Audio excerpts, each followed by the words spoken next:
The views expressed on Talk Real Solutions, hosted by Tyrone Thompson at talkrealsolutions.com, are the views of Tyrone Thompson and do not reflect the views of talkrealsolutions.com, YouTube, or etc. The content here belongs to Talk Real Solutions and its many contributors. Views and opinions expressed by all contributors belong to them and not talkrealsolutions.com or Tyrone Thompson, the host, or etc.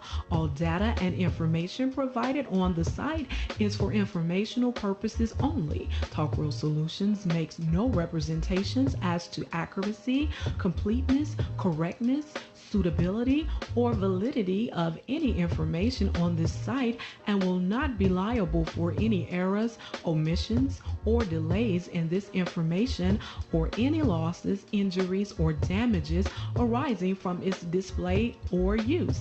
All information is provided on an as-is basis.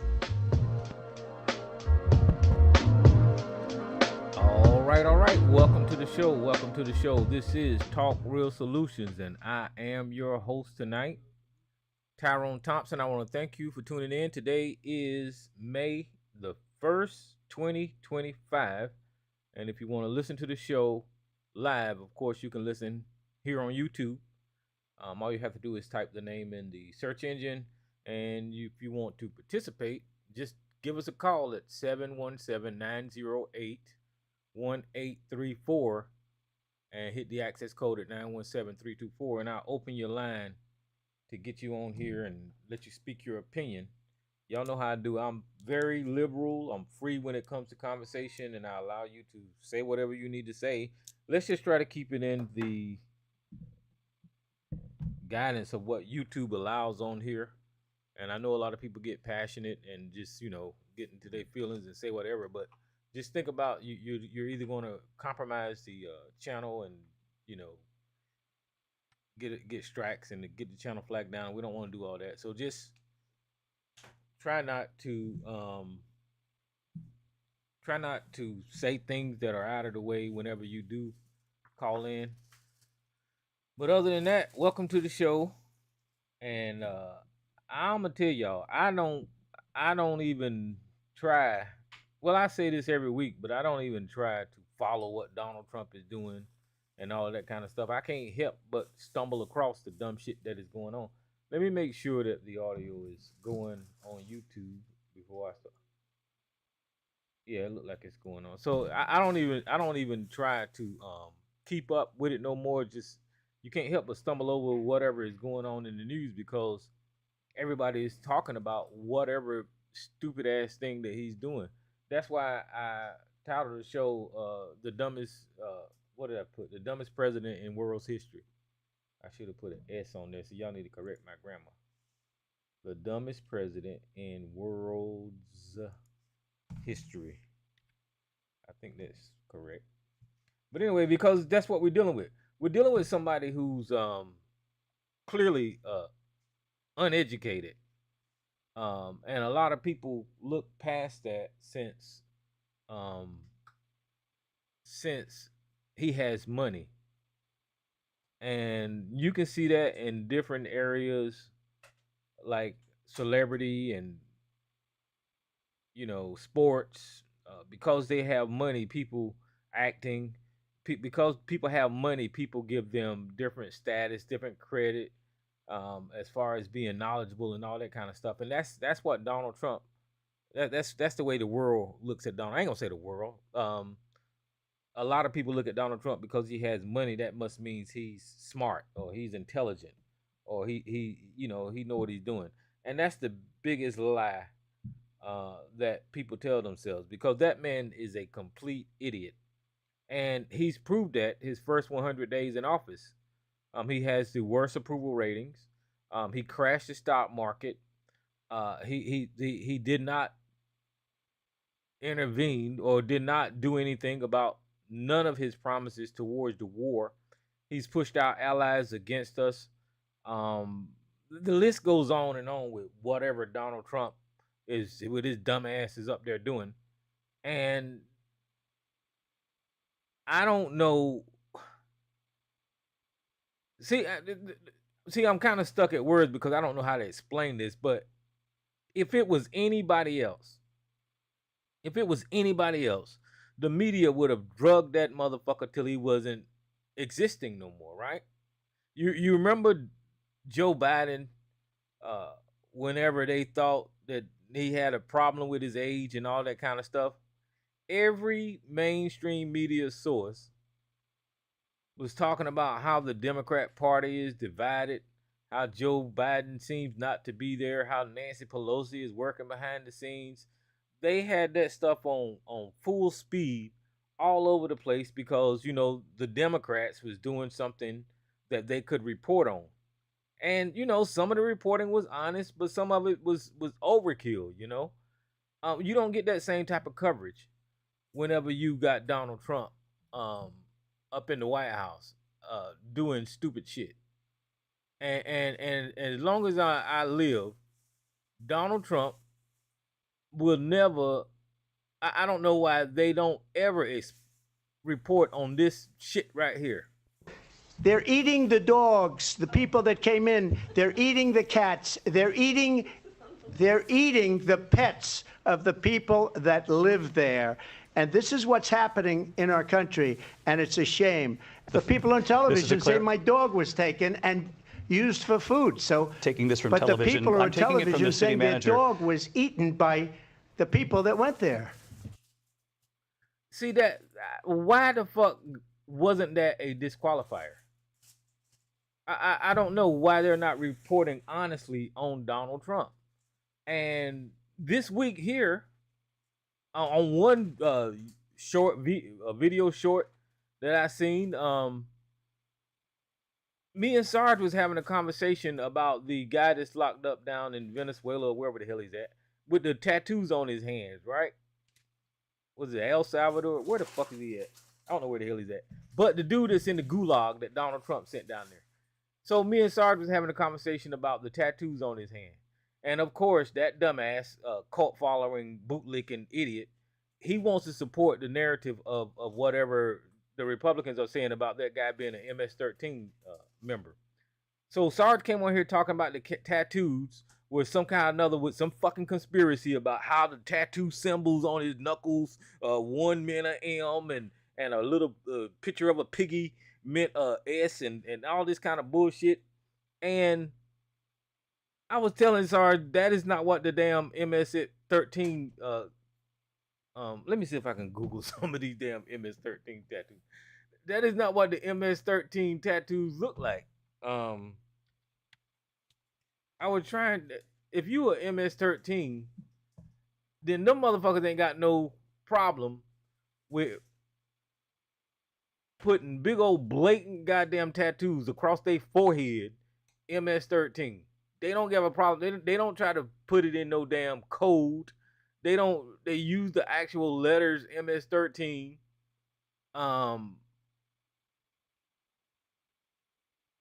And hold on, let me see. And it's no secret. But Sarge somehow or another, because he wanted to validate that guy not having due process and legitimize the fact that this guy was illegally deported out of this damn country, then he was saying that those symbols on his knuckles stood for letters in the alphabet or some dumbass shit that he was saying. But look at these pictures of these MS-13. These tattoos of MS-13 members are not covert. They're on their face, they're on their eyes, they're on their arm. They don't give a shit. They're gang fucking members. They don't give a shit about having some damn covert message tattooed. Look at this motherfucker here. He got his whole neck tattooed with the Roman number 13 or some shit. They don't give a shit about hiding no damn. Look at this guy. His whole back is tattooed with MS-13. So they don't put it in no little secret codes because it's not a secret motherfucking gang affiliation, right? If you join this gang, I'm assuming that is your life. That is how you're living. You're proud to be in that damn gang.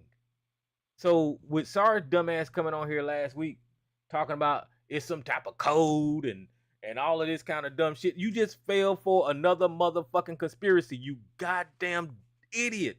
This is why I say Donald Trump is the dumbest president in the world. And on this interview, Donald Trump was talking about this picture right here, the same picture that Sarge was talking about, right? Now, Sarge correctly said that the MS-13 wasn't tattooed on his knuckles. So I give him credit for that. But what Sarge went into is these other emblems, the marijuana leaf, the smiley face, the cross, and the skull represented letters in the positions in the alphabet and numbers, which is some fucking numerology bullshit that they made up to try to validate their fucking crimes. So he was wrong. So clearly, Sarge and Trump are listening to the same conspiracy, and they both is misinterpreting it differently. Because Trump went on this interview, and this, let me see if I can find the goddamn interview. This guy's a fucking moron. He's a moron. There's no other way to put that. He's a freaking moron. He went on this interview and he swore up and down. Is this it? Yeah, let's see if this is it. So what I'm going to do is I'm going to try to sync this audio with Donald Trump looking like a fucking idiot with this audio. Y'all listen to this dumb shit.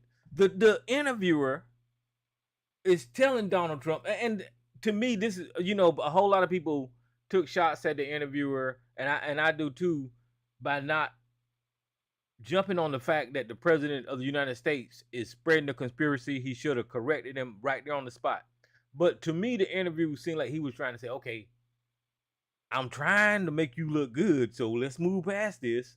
You know, but Donald Trump is so stupid and dumb that he doubled down on the conspiracy. I want y'all to hear this dumb shit. I can't have a trial, a major trial for every person that came in illegally. We have thousands of murderers that came in.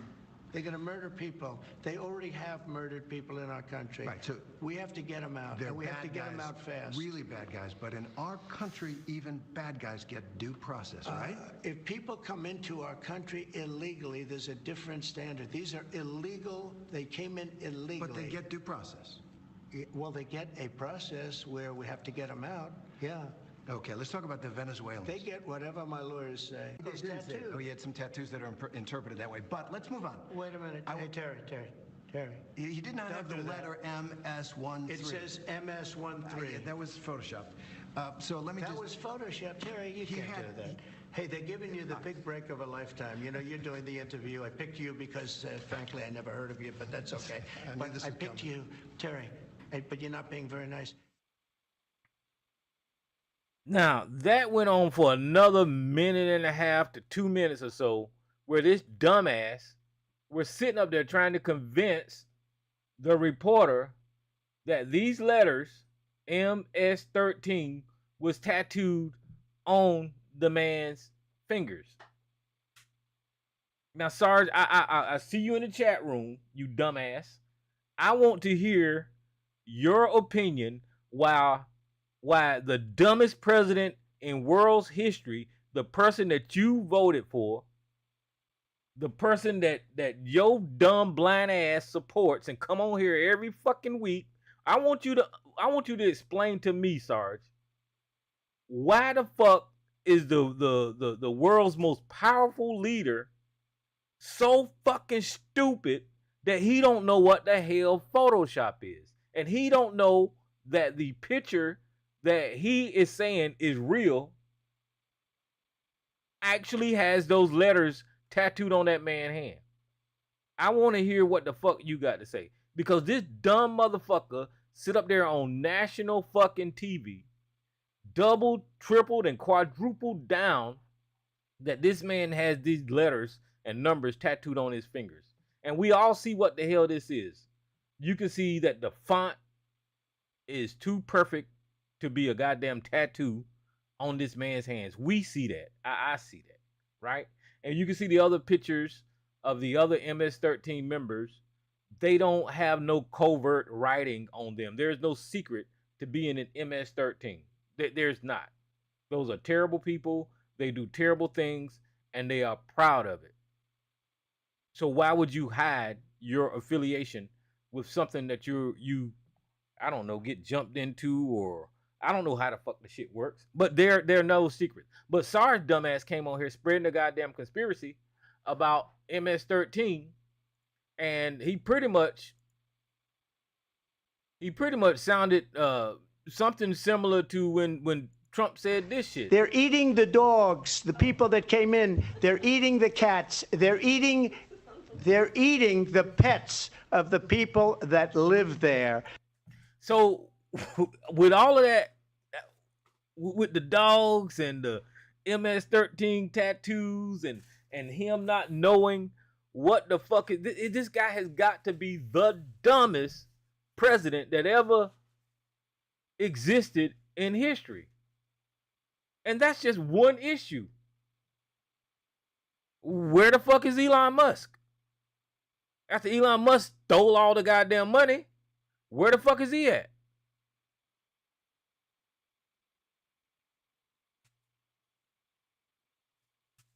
And the tariffs, guys, those tariffs that Trump enacted crashed the stock market, lost billions, perhaps trillions of dollars. People have lost their jobs and livelihood. Those tariffs caused so much financial turmoil in this country that I think cargo ships, based on that 1 week of foolishness, is about to stop docking in America because of those tariffs, right? I heard reports about cargo ships not showing up and all that kind of stuff, and I can pull up articles, but I'm just telling you what I heard because I hear it on the go. So I heard cargo ships is getting ready to. So what that means to you and I is whatever products don't show up in this damn country from other countries, we're going to have to pay more for the shit that's already here, which means there are going to be higher prices because this dumbass motherfucker played around with goddamn tariffs. That's what that means. Now, during the time that he was doing it and initializing it, I can't foresee. I'm not an economic person. I don't know what the hell is going to happen, but this is a result of what the fuck he did his first 100 days in office.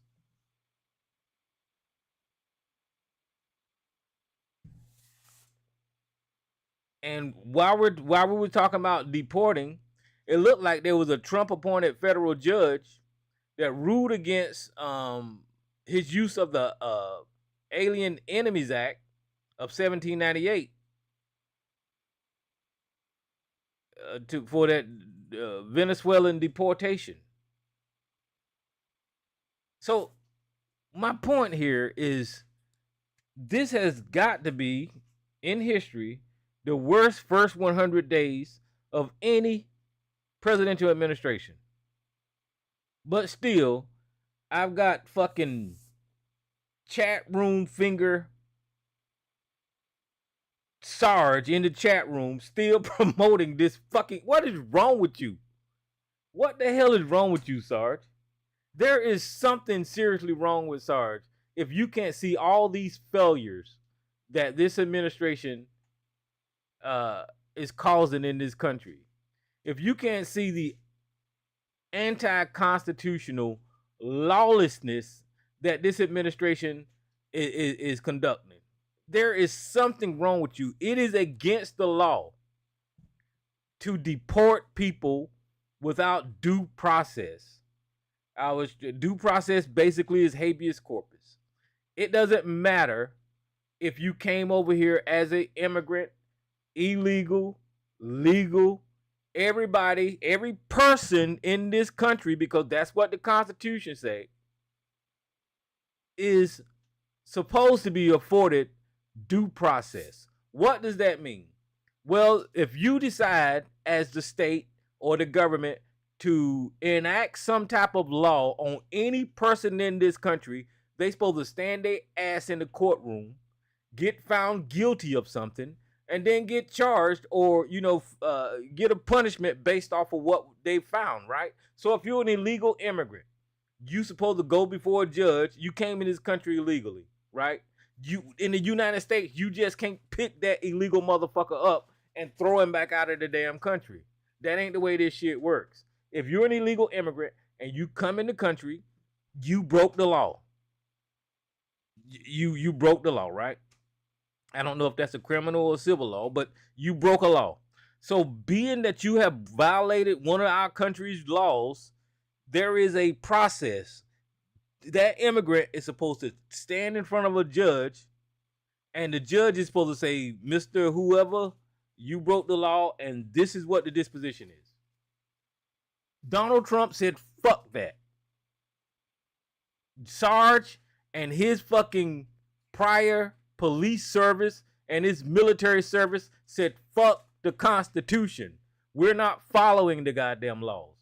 Because our king, the orange orangutan idiot, is in charge, and we're gonna lick his ass until it's bright red orange.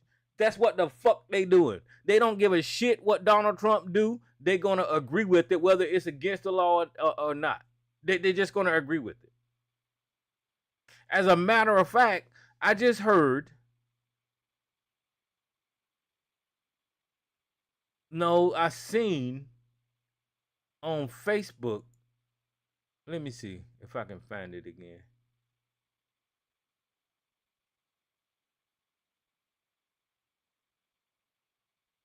It was somewhere where the Republicans just voted for ICE to deport U.S. citizens.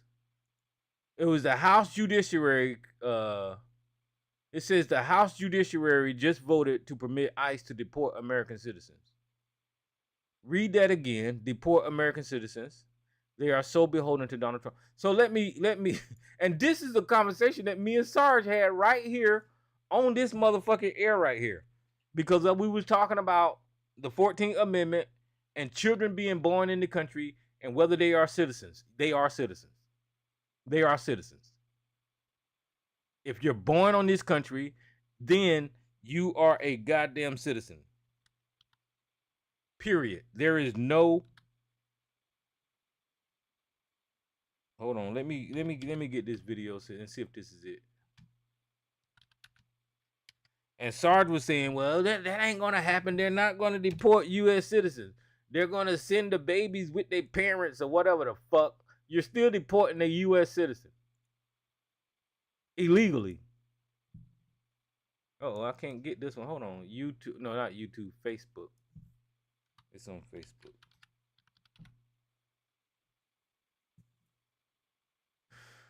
Let me see here. I don't never have this shit ready. Oh, and I know y'all missed me last week. But, I had shit to do. But I'm here now.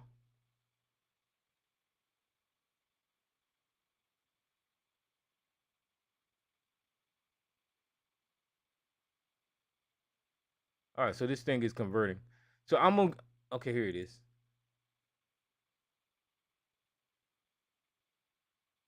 So... Where the fuck is you at?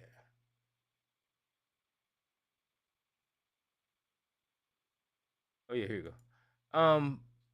So I'm going to try to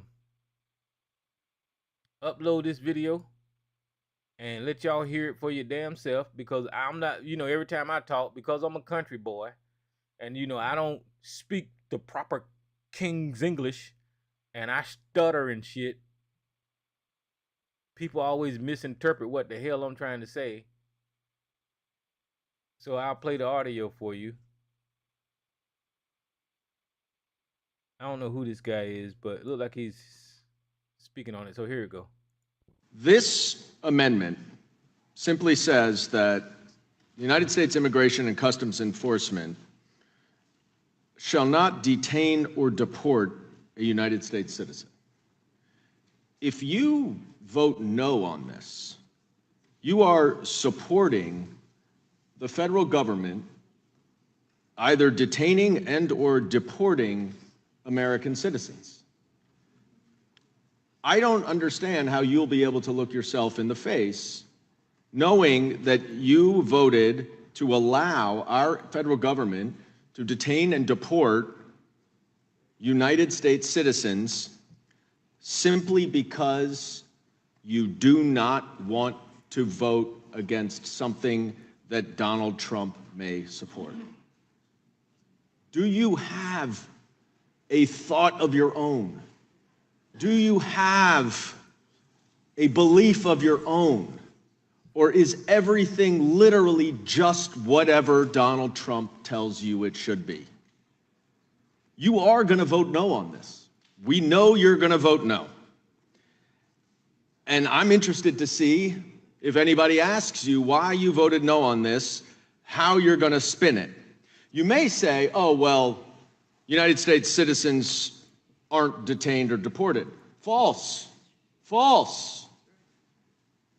By ICE, that is.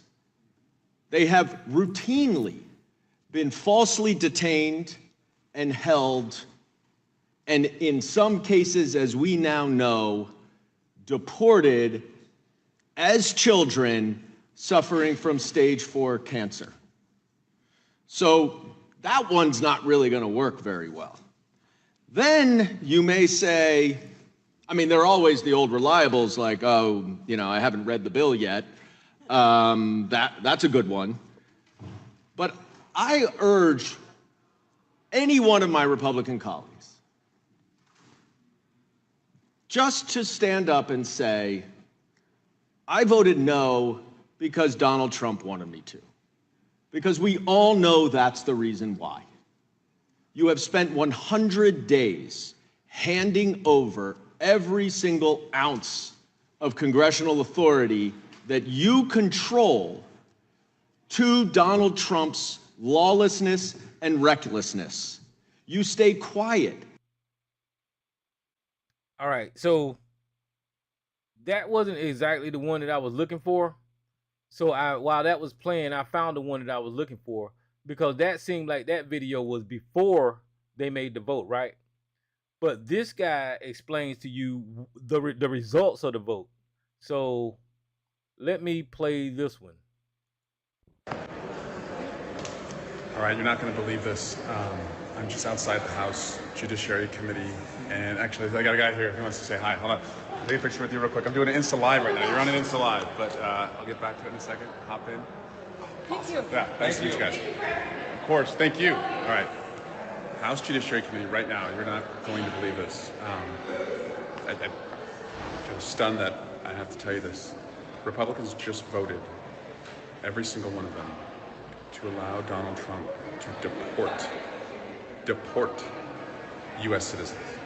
Not like deport unlawful, violent immigrants. No.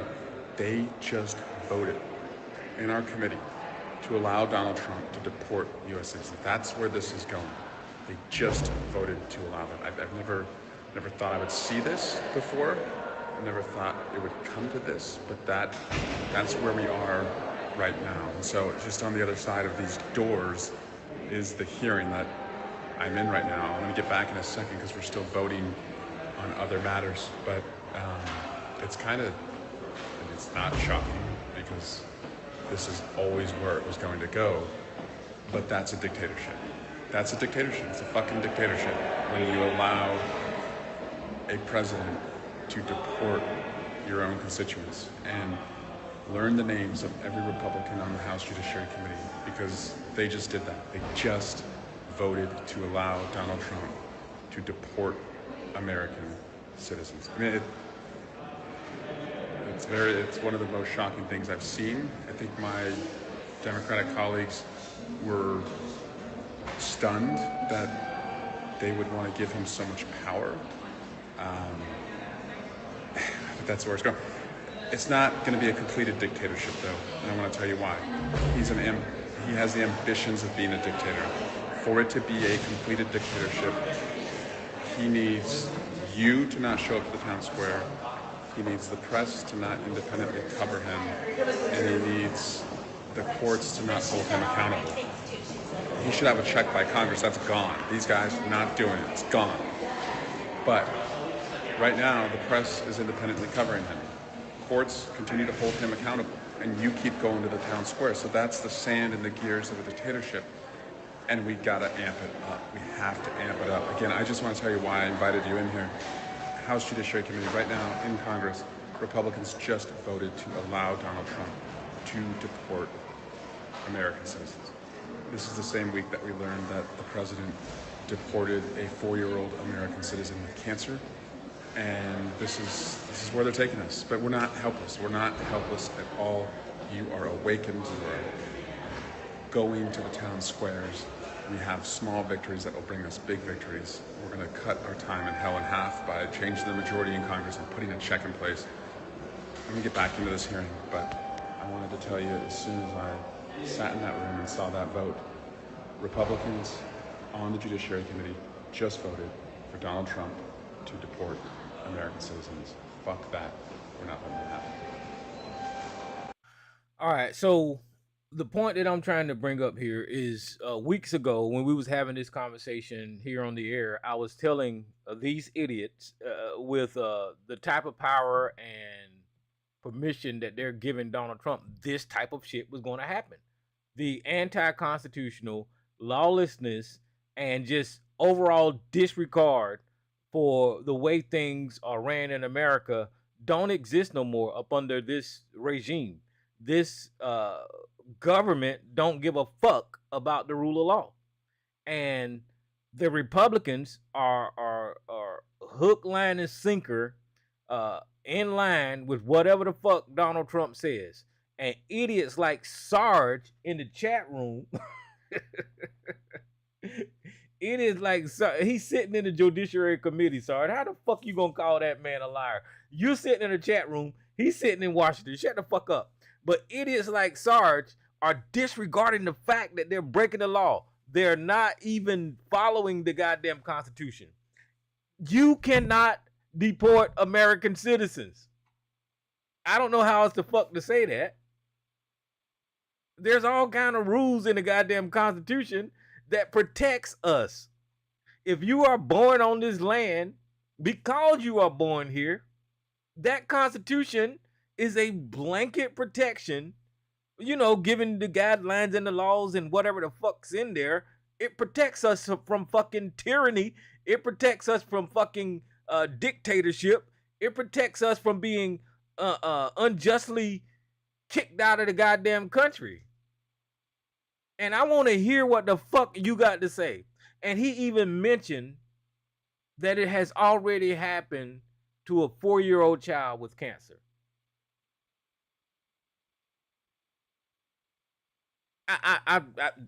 This is why I said it's over with. The America that we used to know does not exist no more. See, I'm gonna read Sarge's comment because his fingers is on fire right now. Okay, he said they did not vote to deport any adult U.S. citizens. Parents retain in custody their children even when being deported. Listen, you fucking moron. The Constitution does not stipulate between adult and children. It says all persons. You supposed to be a constitutionalist. So your validation by trying to parse whether they're adult or children or not, no, it's a U.S. citizen, period. That's where you have to stop at.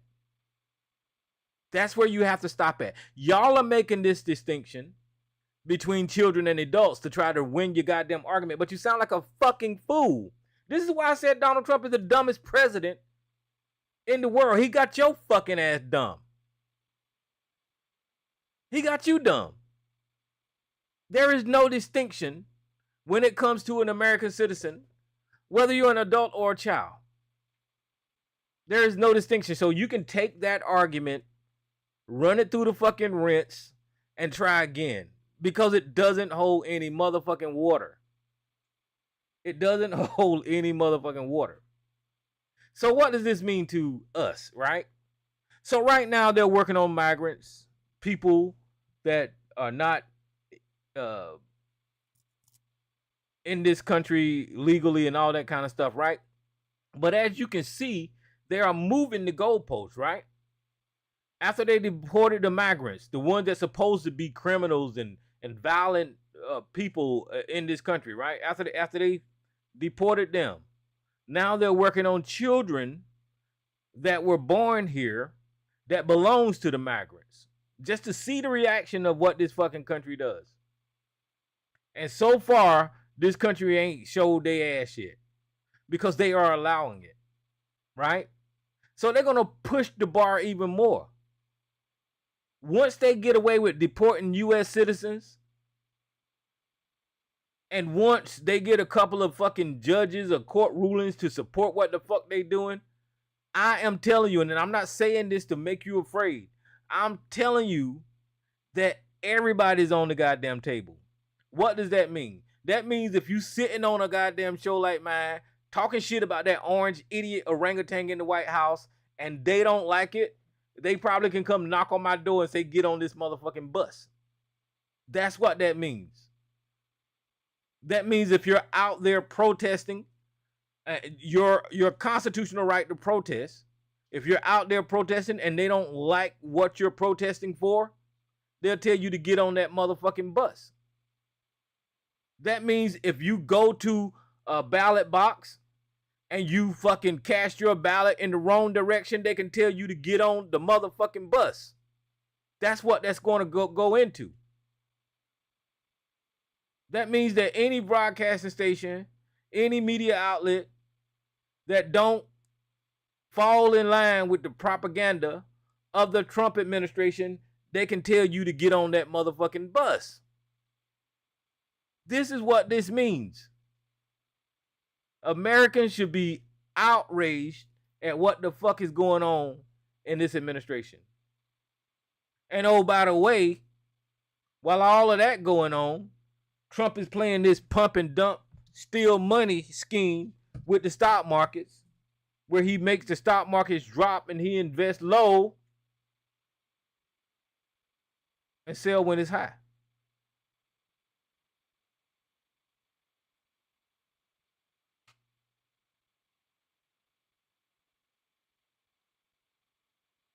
That's what that means. So you have to find a boogeyman. This is the way politics works. So you have to find a boogeyman. You have to find the evil person, and you have to blame everything on them so everybody will look one goddamn way while they do other shit. Right? I mean, there's a pattern now that I can actually go back and look at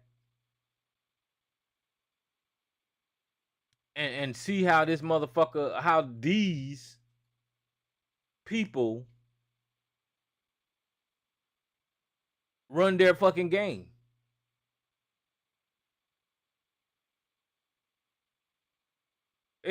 And whenever they want you to look a certain way, I mean, it goes, I don't know.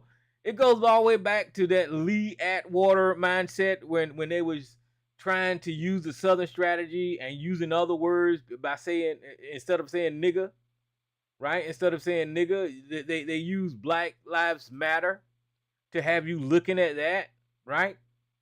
And then came the critical race theory to have everybody with their eyes focused on black people. And then they started using terminology like woke to demonize African Americans, right? And the most recent thing was that they started using the DEI, right? You remember when the plane crashed in Washington and the first thing the president of the United States, the first thing he blamed it on was diversity, equity, and inclusion. In other words, telling you that we have too many black people working at the airport, and that's why the fucking planes are crashing. You see, they keep you focused on some other bullshit. And you remember when he was debating Kamala Harris and he said this dumb shit? They're eating the dogs, the people that came in. They're eating the cats. They're eating the pets of the people that live there. He wanted you focused on something else. This is the strategy. And Sarge and people like ABC are so fucking stupid and dumb that they want to come on here and argue with Tyrone, who's the most logical, rational, sensible person on the goddamn internet. And he don't want to come here and argue with me instead of realizing Donald Trump is fucking up their lives. Donald Trump is screwing you over. Donald Trump is making you look like a goddamn jackass every time you open your fucking mouth. That's what's happening. So I allow y'all to make your damn. Look at ABC. ABC took veterinary horse pills to cure a virus. And he's proud of it. All due to the propaganda that he's been fed by these racist pieces of shit. Now, I know what's wrong with Sergeant ABC and Mr. Solutions, and I've said it over and over again, is that their DNA has been compromised. They've got coon DNA. Their DNA has a weakness for whatever the white man says. Now, we got ancestors that actually have a reason for being that way. And that's because of the environment that they was in, how they was beat, how they was tortured, how they was threatened, right? And so, yeah, you're going to have your parents, you're going to have your ancestors, not scared of being killed or hung, or one of your limbs cut off. You're going to have them immediately agree with what Massa wants. That is understandable. Being that way in the 1800s or in the 1700s, it's understandable for black people to betray their own people because of the torture that we went through. It is understandable for Sarge and ABC to exist in the 1800s. That mindset is understandable back then. But we are in 2025. In 1865 was the Emancipation Proclamation, and the slaves were supposed to be freed, which means you didn't have to listen to that bullshit any goddamn more. That's what that meant. But because of epigenetics and how trauma is passed on through DNA, their bloodline was tainted. And they don't know how to shake that shit. They run around compromised and fucking up our whole goddamn community with that dumb shit that they say. In supporting somebody who wants to see them fucking lynched. Sarge, you should know that after all of these black people, the Herman Cains and the guy from Florida, Byron Donalds, all of these fucking coons that damn went out and supported Donald Trump, and he did not give one of them motherfuckers a cabinet position. Not one. And he found the most idiot motherfucker to be the Surgeon General. That motherfucker licks boot so hard his fucking tongue is black. So he got one person and made him the fucking Surgeon General. But all of these other Tim Scotts and Byron Donalds, and they didn't get shit for none of that damn ass kissing that they did. That should tell you That's a racist motherfucker, and he uses people like you and Byron Donalds to try to pacify people like me. But it don't work, nigga. It don't work. Nobody listens to your dumb shit. All I can do is sit up here and point out how stupid you are. And the reason that I know that you're stupid is because at one point in time in history, you made sense somewhat on this show when you talked about certain things. Okay? I never agreed with you 100%. I always thought you was full of shit when it comes to the law, right?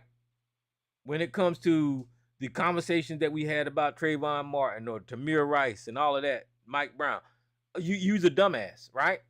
But sometimes you would put things in line where people could understand it based off of the law and the Constitution.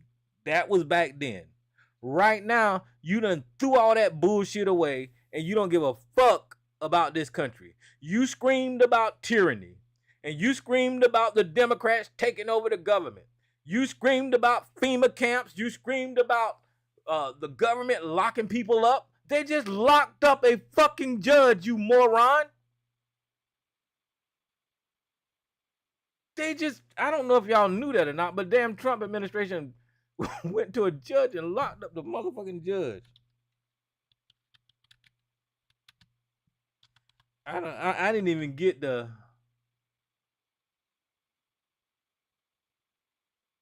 I guess she was from Milwaukee.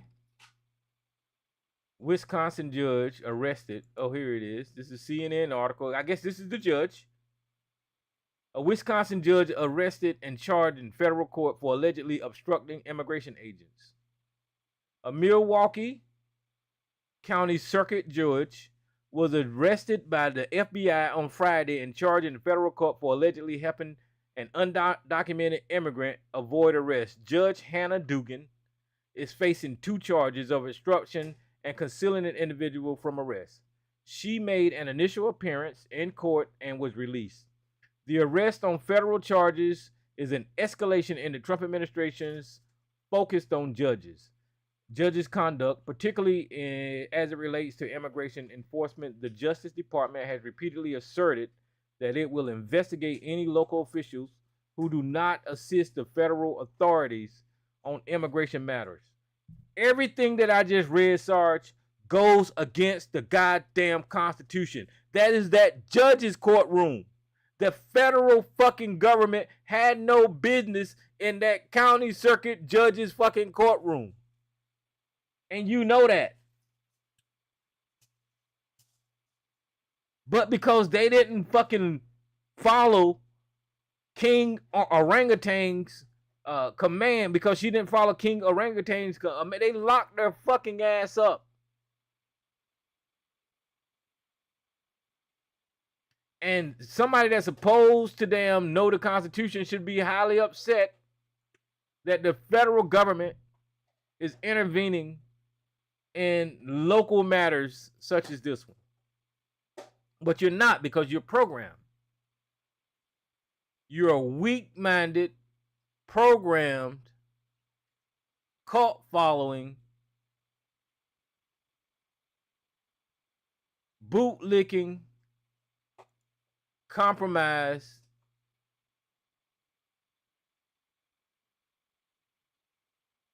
individual that can't think on your own no more. You used, like I said, you used to have some all right conversations, but now you cannot think. Every time you open your mouth, every time ABC opens his mouth, every time Solutions open their mouth, all you hear is Fox News. That proves that you're programmed, because everything you say has been handed to you, and then it is your mission to go out in the world and repeat that damn propaganda. And in lockstep, you guys just do that. That's what the fuck y'all do.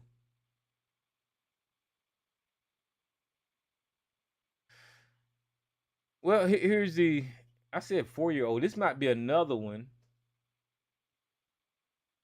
I was trying to find that 4-year-old with cancer. But this article is dated April the 25th. It says a judge says that a 2-year-old U.S. citizen appears to have been deported with no meaningful process.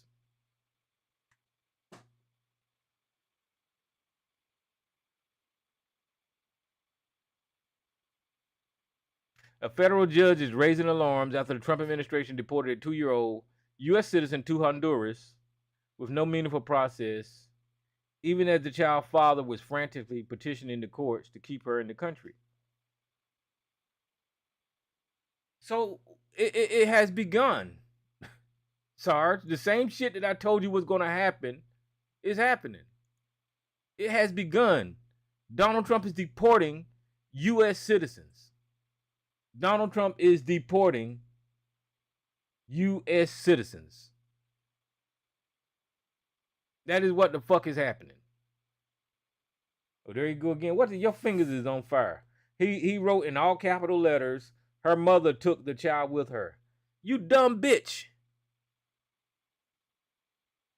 The child is a citizen. They ain't got no business in Honduras.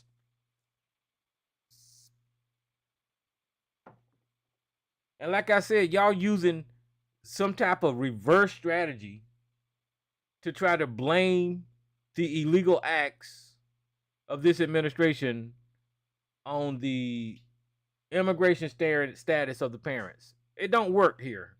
American citizen is American citizen. You're talking to the wrong person. You might need to talk to ABC and he'll believe that shit. But American citizen is American citizen, period. And American citizens have rights in this country. They just do. It's in the 14th Amendment. And the more I go along, the more time goes by, I find it's going to be a struggle for the Supreme Court to redo or revisit the 14th Amendment. I think that's going to be a problem, but I'm not for sure because this Supreme Court always bend over backwards for Donald Trump and allow him to do whatever the fuck he want to do. All right, I open the line, but let me say this real quick because I hope this become a topic of conversation tonight. Shannon Sharp, y'all heard about the trouble that he's in, messing with a 19-year-old girl while he was 56. And they have videos and tapes and text messages, and it looked like Shannon Sharp is in trouble.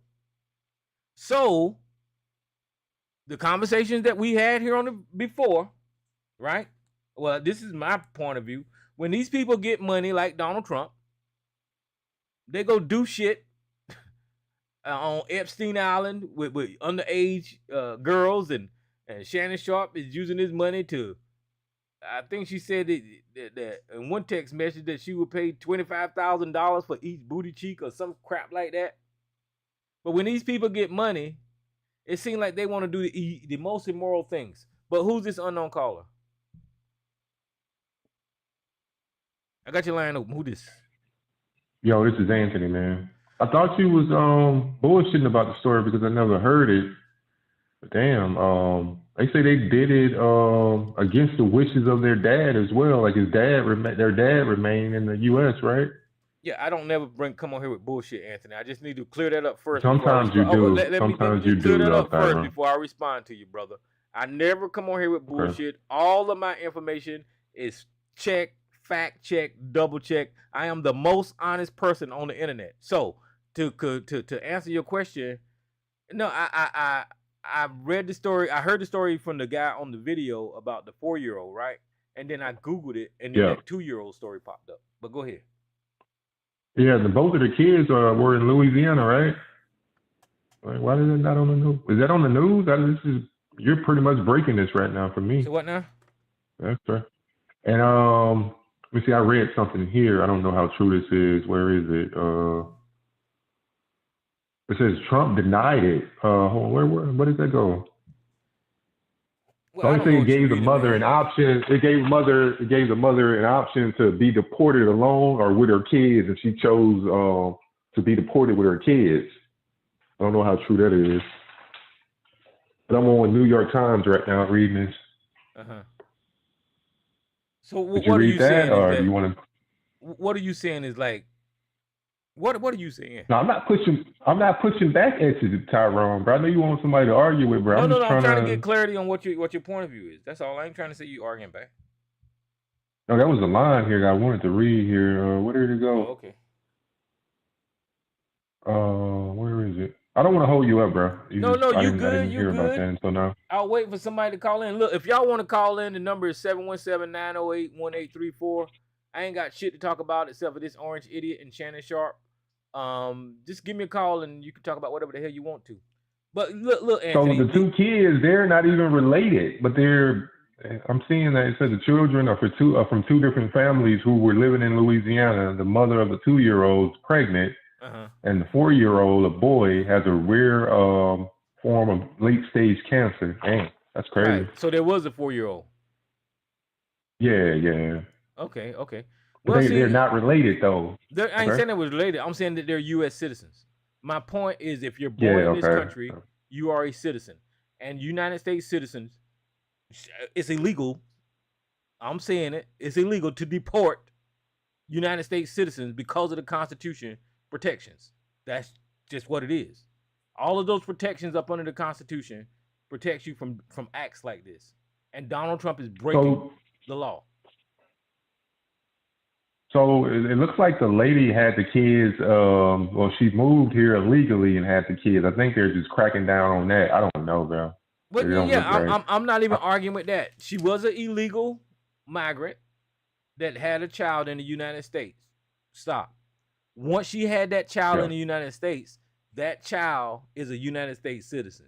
She is still illegal until she goes through the process of getting her citizenship. So that child is a citizen. Right, okay. I'm not trying to give any pushback now. I'm just trying to put it all together. I thought it was bullshit because I haven't heard about because Tyrone was saying it. You're right. No, bro. Like, this should be all over the news. Maybe I'm not up on it. My bad. Yeah, because you was one of them early on Trump supporters. You know, you Here we go. You were calling in here talking about what harm is it gonna do, and won't that you? Yeah. Talking about whatever black plan that he had or whatever the hell he was doing. Me being optimistic, man. And that's another question I got for folks. Since Trump has been in office, what has he done for Black America?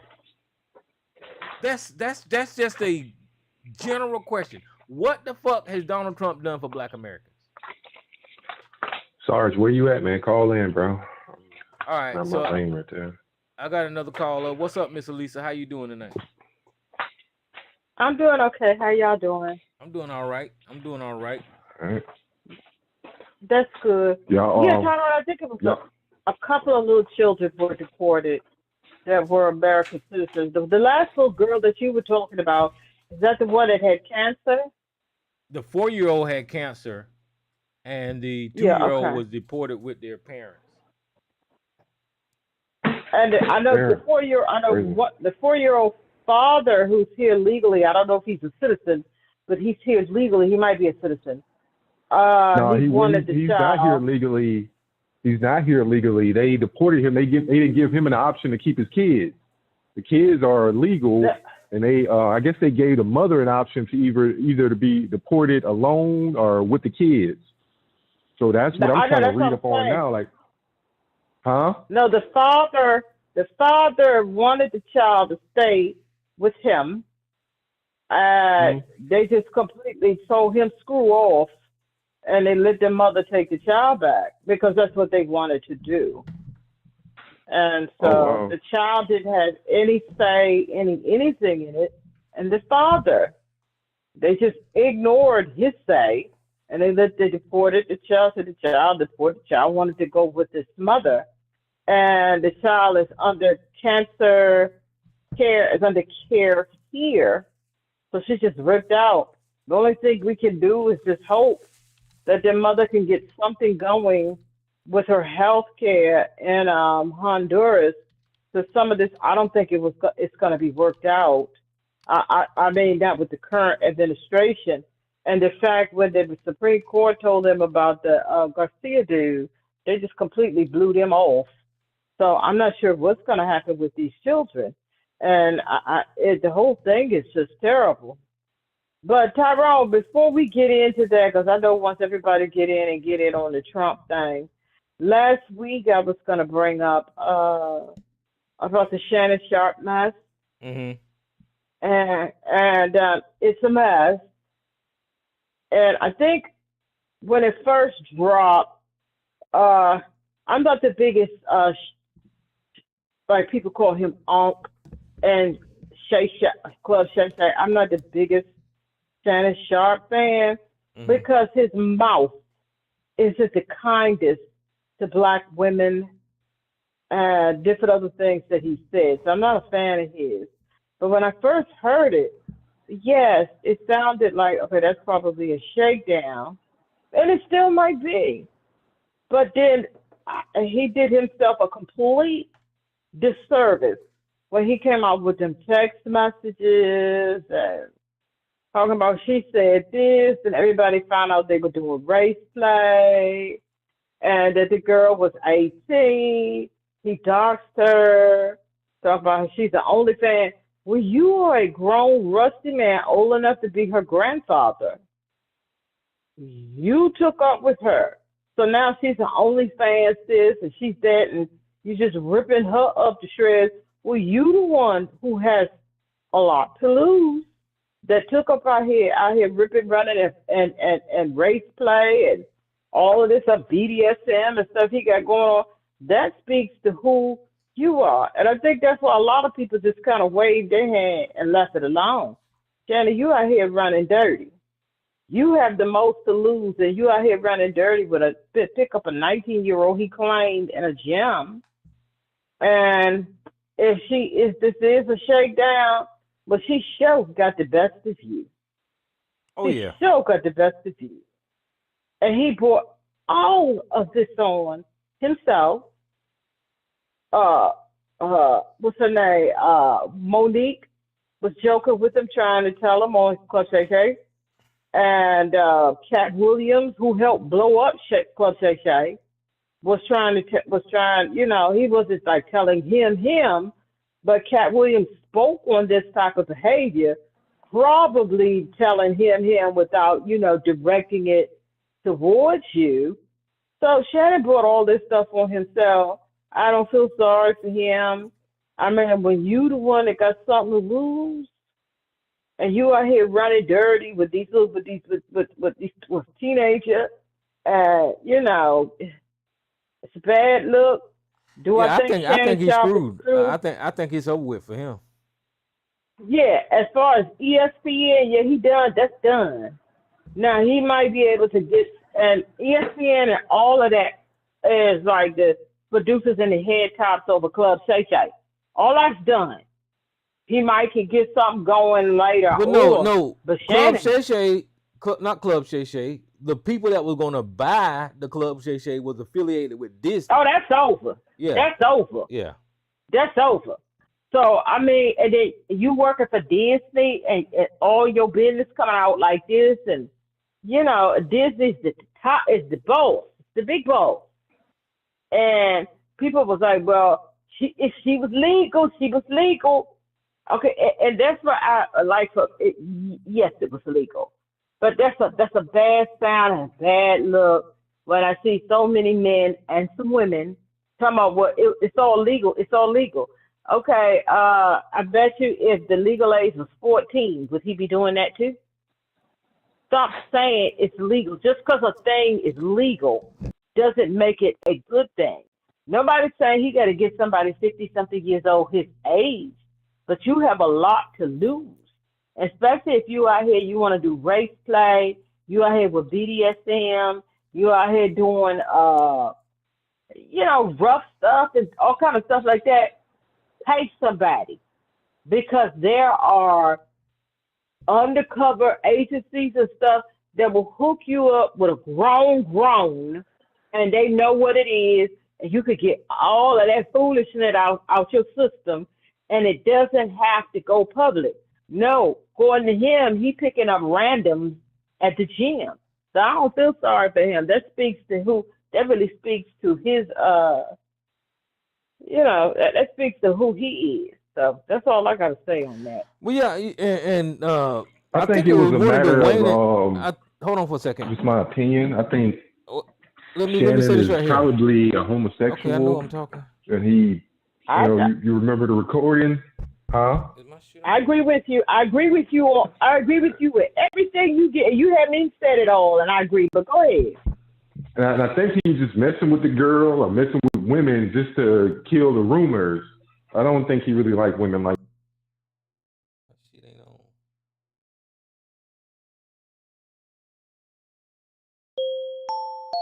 This service is provided in high definition by freeconferencecallhd.com. There are 8 participants in the conference. Q&A session has started. The recording has started. The other, and you Test, still out test. here running dirty and go try to say it's legal.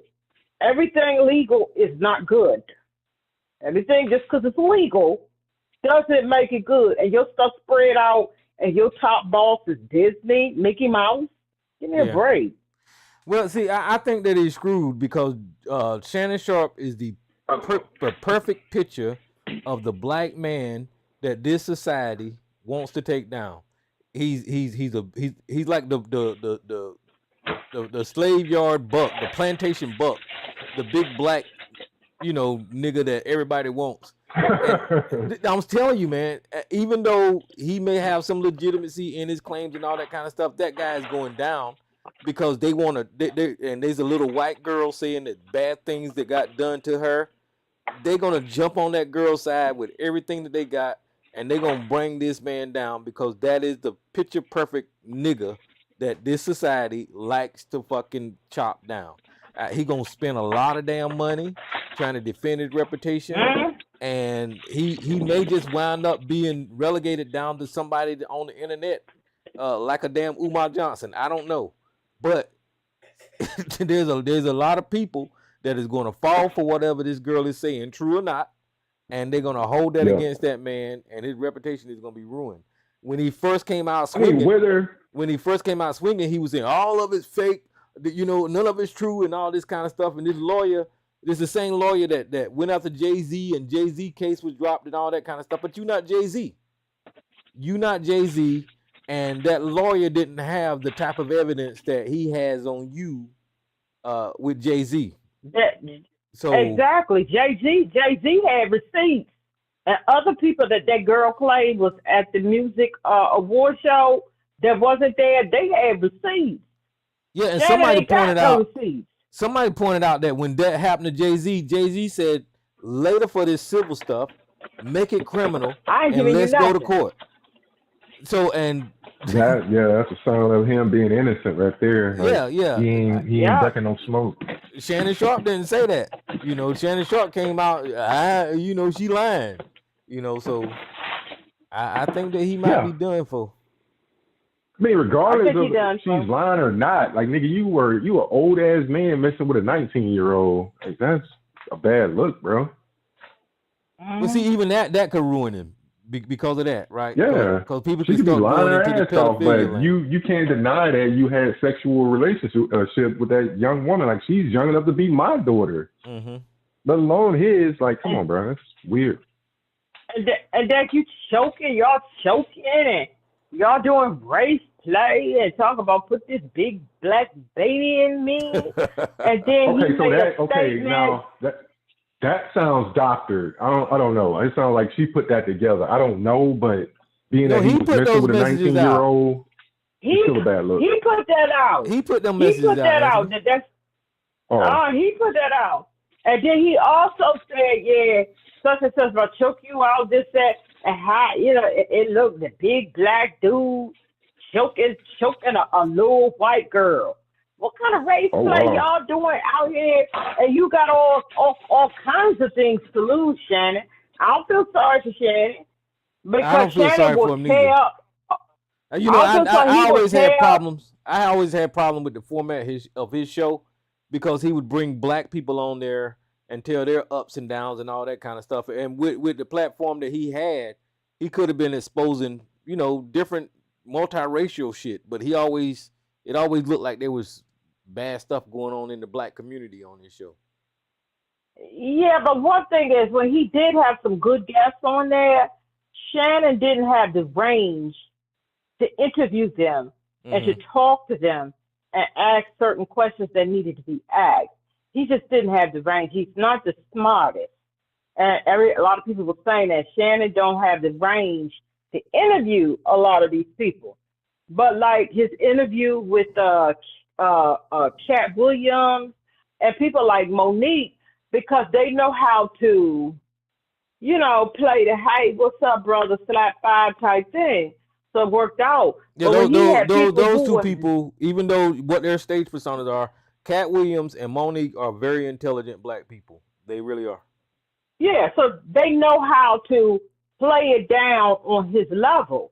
But he had some people on there, and Shannon was out of his range trying to interview those people. He was completely out of his range. And I know when Kamala went on there, I mean, he should have brought somebody that knew a little fuck more about politics and how to really bring that interview, and some other people. He just didn't have the range for that, and because everybody isn't, because he's real country and dumb, and everybody is like, yeah, we're gonna do hog mugs, and we're gonna do this, yes, and we're gonna with the fried chicken plate. Everybody don't get down, and you don't need that every time. Not all black people, we're not all the same. Right. But some people are able to go along with the interview with him. They're able to take it down because, yes, Cat Williams and Monique are highly intelligent. So they were able to carry it on his level. But some of them other people, it's just like Shannon. It was out of his range. But it really shows you how much sense. I thought he had a little bit more going on than what he did. He had so much to lose. And a lot of the people, I didn't care for him, but a lot of the people really liked him. They were calling him Unc, and he embraced that. But some of the things that he would say about black women, that's why I didn't like him. And some of the things he would say about, say, women over 40, and how they don't do, but these young girls, they do this. So him and Osinko, I can't think of his name. Osinko, whatever his Chad name Johnson. is. And yeah. And he would just laugh at some of the stuff that Shannon would say, but Shannon could tear up women, and he didn't care for black women at all. So, and he would say, you don't have to date black women. As a matter of fact, if he out here doing that kind of rough stuff, I would prefer he don't. You don't have to date who you want, be with who you want, but you don't have to tear down black women to be, and that's always been my thing. Be with whomever you want, and the same goes for women who do it. Be with who you want, but don't tear down the other. He used to do that, talk about horsehair and hair weave and how y'all act and how y'all, I just ain't had nothing to push Shannon at. So that's why I don't give a shit that this is happening to him, especially because he brought it on himself. He brought it on himself. Yeah, brought it on himself. Yeah, I'm not trying to get off topic, but I located that section in this article. Can I read it? Yeah, you can get on. Go ahead. It says President Trump's border czar, Tom Homan, denied that any American child was deported. Speaking about the 2-year-old case on CBS, Mr. Homan said the federal immigration agents gave her mother a choice of whether to be deported with or without her child, and that she left the country with her daughter at her discretion. So, I don't know. So I think they gave the dad an opportunity to take the kids, right? That's what it sounded like. And he wanted to, but they ignored what he wanted, and the child didn't have a voice. So they wanted to deport, so they just sent the child away. To hell with the dad. The dad wanted the child to stay here, but they ignored the dad. Yeah, they're going to push back, Anthony, and that's what that sounds like. Is the Homeland Security guy is trying to justify his actions of deporting a U.S. citizen? The fact still remain that he deported a U.S. citizen.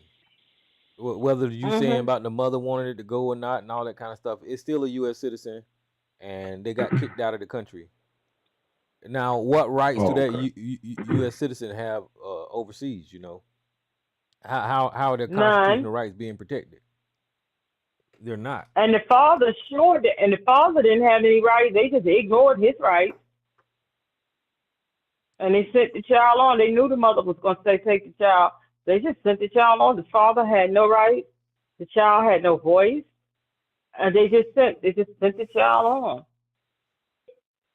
Well, So, I mean, but this was just the beginning. yeah, This was just the beginning. it's going to get worse. More. I don't see It's no going to get end. worse. I don't see no end to this regime's crazy way. I heard some news about Pete Hegseth in the Defense Department. Something going on with that. These people aren't equipped. They're not equipped to run this government. They just aren't. And with the Republicans in the Judiciary Committee voting to deport U.S. citizens, they're trying to come up with a law to say that it's legal to deport U.S. citizens. And that is. And then I heard. Go ahead.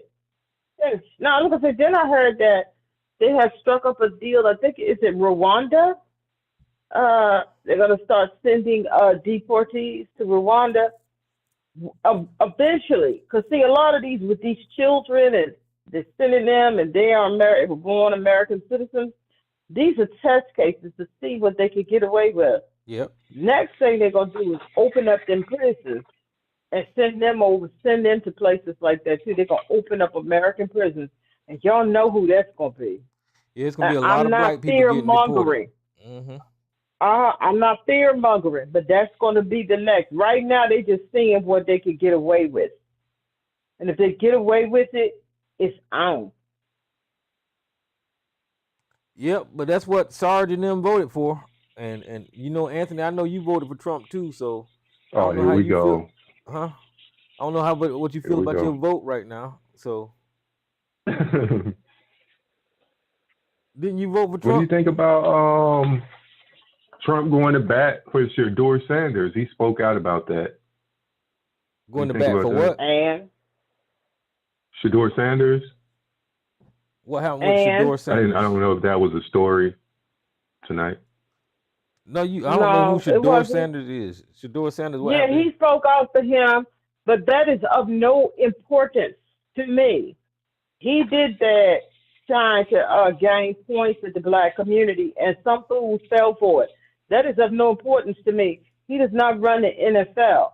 Now, what went on with Sanders, we all know what that is and what that was. But the fact that Trump spoke out about it, that means absolutely nothing. Oh, when they get Deion Sanders' son that got a prank call. Is that what you're talking about? Nah. No, they expected him to go in first, second, or maybe third round in the draft. And I forget, I think he went what was it that he went? I forget, I'd have to look it up. But far lower than we all know what that is. A lot of it had to do with Deion Sanders and his confidence in his mouth. And with his son, they were trying to teach a lesson. And that's what a lot of that was about. But Trump having something to say about it, I don't care about this. Because he already, as far as American companies, the sports companies, look what he's doing. Look what they're doing with Major League Baseball and NASCAR. And then they're going to be on the NBA and the NFL, getting rid of DEI for the people of color, mainly black folks, from having jobs and things in the front office and things like that. That's what they're doing behind the scenes. So the fact that he spoke out and said that, I don't see what difference that makes. It shouldn't make any difference to anyone. That's how I feel about it. So what happened to Shedeur Sanders? He didn't get chose for something or something? He did, but in later rounds. Very late, later than what they expected. Well, the only thing I seen about this guy is that one of the coach's sons prank called him and told him that it was a prank call. I can't get into the details because I don't remember. And then that made headline news. That's what I this may pull article up an saying. article. It I'll said read it. Hold ESPN on. spent the entire NFL draft weekend talking about him. Donald Trump posted the Truth Social about him, and the White House is still talking about him days later. He was the subject of what instantly became the most famous prank call for recent times, and now he will attempt to play quarterback for the Cleveland Browns. I posted it in the chat, Tyrone. Okay. Yeah, the team. Let me just say real quick, if the boy got skills, and I'm pretty sure he do, he Deion Sanders' son, then this politicking shouldn't be going on, Let me see if I can. I mean, if we're find only an talking article. about sports only and not race, then I don't see a problem with him going in the later rounds. Because the way the new league is now, they're looking for mobility. They want quarterbacks that can run. They're looking at the last Super Bowl and the mobile quarterbacks on when the pocket break down. Are they going to be able to extend the play? Well, it looked like Shador can't do that. He takes too many sacks. Wait a minute, this is some more political bullshit. It looked like this boy wasn't getting chosen, right? So Trump wrote, "What is wrong with the NFL owners? Are they stupid?" Trump posted on social media platform, "Deion Sanders was a great college football player and was even greater in the NFL. He's also very good coach, streetwise and smart. Therefore, Shador, his quarterback son, has phenomenal genes and is all set for greatness. He should be picked immediately by a team that wants to win. Good luck, Shador, and say hello to your wonderful father." So, yeah, this is stupid. If that boy, he's trying to make points. He's trying to make this points. is politics. That's all it is. If he makes a team based off of this, that's bullshit. Because those other players out there, if they got talent, then they should be on the team. If Shador is not as talented as those other players, just because Donald Trump said he has phenomenal genes, we agree. But you're disagreeing with her though. We agree on that. That is my point. No, I don't think Some of the people that got drafted, he was far better than. I don't want to agree with that. If that's the case, then that's wrong. He's a project. He got to learn how to get the ball out quicker. That's something you're gonna have to learn. You can't come in like they're looking like, and it really was a bad year for quarterbacks because most teams in the league, they have their quarterback. They only need backups at this point. Who's this unknown caller? And Cam Ward. I'll wait. Cam Ward is a black quarterback, and he came out number one. So I don't understand how it became about race. I don't understand that. I don't think it was necessarily about race. Some of it was about Deion Sanders too. Here we are for the Guardian, Tyrone. Okay. Shador Sanders' fall exposed the cruel heart of the NFL industry. The NFL draft can be cruel. Shador Sanders, a polarizing prospect in a weak class whose profile was magnified by the fact that he is the son of Hall of Famer Deion Sanders, had to sit and wait for his name to be called on Thursday night's first round. He waited and waited, and by the night since, Sanders had fallen out of the first round entirely. Only 2 quarterbacks were selected on Thursday after Miami's Cam Ward was selected number 1 overall. The QB needy teams at the top of the board opted to put on quarterback in favor of chasing defensive studs on linemen who could protect their eventual starter. So Sanders sat and watched as the Browns passed on him. Then the Giants, then the Steelers. As Sanders continued to tumble, draft staple Mel Kiper Jr. moved from incredulous to distraught, making a series of impassioned pleas on MSNBC broadcast for someone to draft the Colorado quarterback. Then there was a glimmer of hope. The Giants, who had first picked at number 3 and were in a desperate need of a viable starter, traded back into the first round, picking up number 26 selection. But they opted instead for Ole Miss quarterback Jason Dart, preferring his size and athleticism to Sanders' more cerebral play.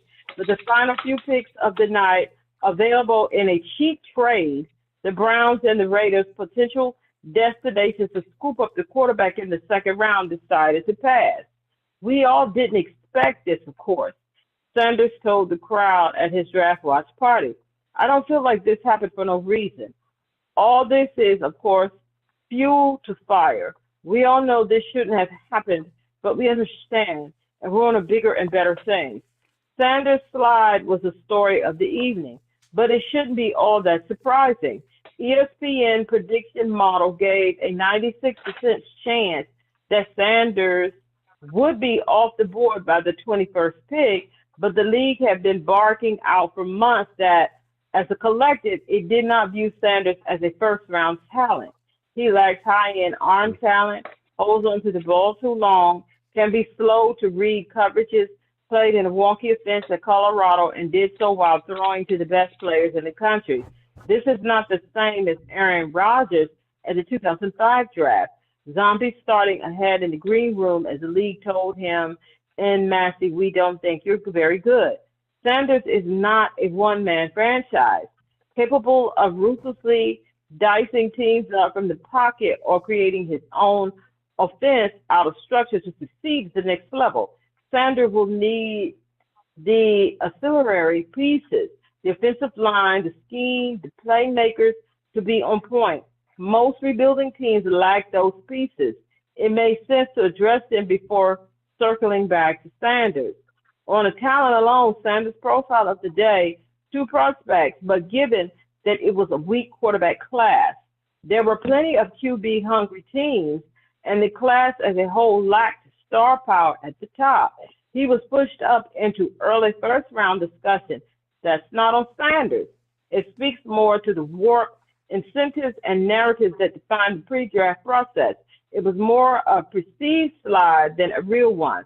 Whatever the merits of Sanders has prospect, he has also been on the receiving end of the worst part of the draft industrial complex. Anonymous scouts and coaches have spent months teeing off on his character and ability. So he's so entitled. A coach told the NFL Network's Tom Pelissero, "He takes unnecessary sacks. He never plays on time. He has horrible body language. He blames teammates. But the biggest thing is he's not that good." Now, I'm not going to read all of this. Now, like I said, I didn't say he should have went first or second, maybe not even third. That's not what I'm saying. But then he slipped all the way down the way that he did. I think it was he like 11th or 12th or something. It was way down by the time they finally picked him. And I don't think it was all because he's a good player. And some others got picked before him that all of the experts say that he was a little better. I didn't say he was better. He was better than all of them. So I just think it was a little more going on with that than just that he needed work. He wasn't as great as what a lot of people perceived. But except as I was following it, some people were saying they did not expect him to go first, even though that's what everyone was predicting. And some people were saying they did not necessarily, but they thought that he would go third. That's all, Tyrone. Yeah, I think the NFL know what they're doing. And what you just read there, it was what I was trying to say about the skills and stuff like that. If that boy don't got that and he ain't displaying it, then he ain't displaying it. I'm not saying that he's not a good player. He probably is. His daddy Deion Sanders. But if he ain't got all that stuff that the NFL looking for or those teams are looking for, then he just don't have it. What's up, Big J? You're giving pushback right now, though, Tyrone. No, I'm just speaking, how I think that the NFL works. They just not going to pick you because you're the son of a famous football player. You got to have skills. I agree. Go ahead, Big J. I agree. I was just waiting for the subject to change. Never mind. Oh, well, you can change the subject. What you got? You can change it. Oh, have you been keeping up? Y'all already talked about politics already, right? Yeah, somewhat. Oh, okay. I thought y'all was talking about Deion and Deion's son. If not, I'll Well, you can talk about politics, Deion's son, Shay, all that, whatever you want to talk about. Oh, don't even get me started on Shannon Sharp. God damn. He was warned. Leave the women alone. I mean, Monique went in and warned him. Cat Williams warned him. If you gonna do back-to-back controversial guests, you knew that you putting a target on your back. Oh yeah. He put a target on the back with that whole Cat Williams. He put a whole target on the back because you know that the industry was shook up by Cat Williams, and when he was talking about Diddy, talking about P Diddy and those stupid ass comedians. Of course with him and Monique. I'm just saying, they're so stupid. He put a target on the back. And Monique warned him, leave them young white women alone. God damn. You over here, you're going after some girl that's old enough to be your granddaughter and shit. You got daughters, he got daughters that in their 30s. I mean, you don't sit there and think, wait a minute, that there's something weird with that. I don't know about damn. Huh? Oh, that makes it even worse. You got a daughter that's in her 30s? Like 29, 30 years old. Something like that. I'm like, nigga, you don't see how weird that look? And then those niggas niggas on here trying to compare, oh, well, man, Tracy Ellis Ross, she got on Michelle Obama's podcast and said she want to date younger men. She didn't say I want a 19-year-old. She didn't say no. I'm at somebody's high school. Somebody just moved out their mama's house. Yeah, she didn't put a number on it. Right, she didn't put no number on it. But like, you got niggas trying to compare that. No, Shannon Sharp went ahead and got with this trashy ass white girl. White girl talk about put a black baby in me. I need, like, bruh. And then though she was eating his booty. Oh my goodness. Yeah. They said that in them text messages. Yeah, that's kind of sus. That's kind of sus right there. Yeah, Big J, his children. Let me see. He has 3 children. So that they said they're possibly 34, 33. So possibly 34, 33, and 31 years old. Right. Damn. Come on. That's kind of sus. That don't make any sense. That's kind of sus with the booty eating. That is. I don't know about that one now. Damn, Shannon. Oh. Wait, so his youngest daughter, Kaylee, is 30. That's crazy. So I mean, come on, and he's right about Tracy Ellis Ross. She just said, and I don't know if I agree with Tracy Ellis on everything she said, because I think some of the young men can be just as misogynistic as the older men. So, but anyway, that is her experience. Well, she just want a nigga she can mold. Well, she didn't say that. Tracy Ellis Ross, I think, is 52, 54. I don't know, something like that. She just said younger men. That could be. She could be talking about somebody in their 30s or 40s. 30s and in their 40s. She ain't said about no teenagers. She just said younger. That's all. We don't know what younger is to her. It could be somebody 40 years old. And a 40-year-old don't need molding. And a 30-something-year-old don't need molding. Now, somebody 18, 19. Well, if you're 30-something, you shouldn't need all that molding. You should have then starting to come into your own. But she didn't say anything about teenagers. She just said younger men. That could mean anything. Folks shouldn't even bringing that conversation up, comparing and what Shannon doing. That conversation. That was just stupid. It's stupid. I'm hearing niggas online. Yo, man, I'm a worker jumping on shit and short, man. But Tracy Ellis Ross, man, she said, like, y'all can't. It's like some of these guys need an abotomy. You know, they need some drill upside their head and let all that dumb shit leak out their brain, because you know, it's like those they're a bunch of waterheads, water in the brain, water skull ass niggas. You try to tell them, well, she didn't say no age, but he did something with this 19-year-old girl numerous of times. Is that the girl that he was on a recording with? Yeah. On Instagram? Damn. Yeah, going Instagram, OnlyFans. Man, you could have got. If you're going to go that route, there are a bunch of better women than there's an Instagram model. No, I'm asking you. Remember when he was caught on audio having sex in the background? Is that the girl right there?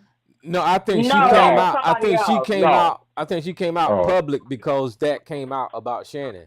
He got caught on that videotape with somebody in the background, and then that's when she started talking. I guess she got mad about that. Because she thought they was in a relationship, her and Shannon Sharp. So when she heard that, I guess she was like, I'm taking all this stuff off of you and you. But I never believed that. I think that's something Shannon hooked up. I never believed Shannon Sharp was Michelle or whatever the woman name. I never believed that. I thought he did that to shoo away gay rumors. That's what I always thought. That's what I thought. Yeah, that's what I thought. That sex thing.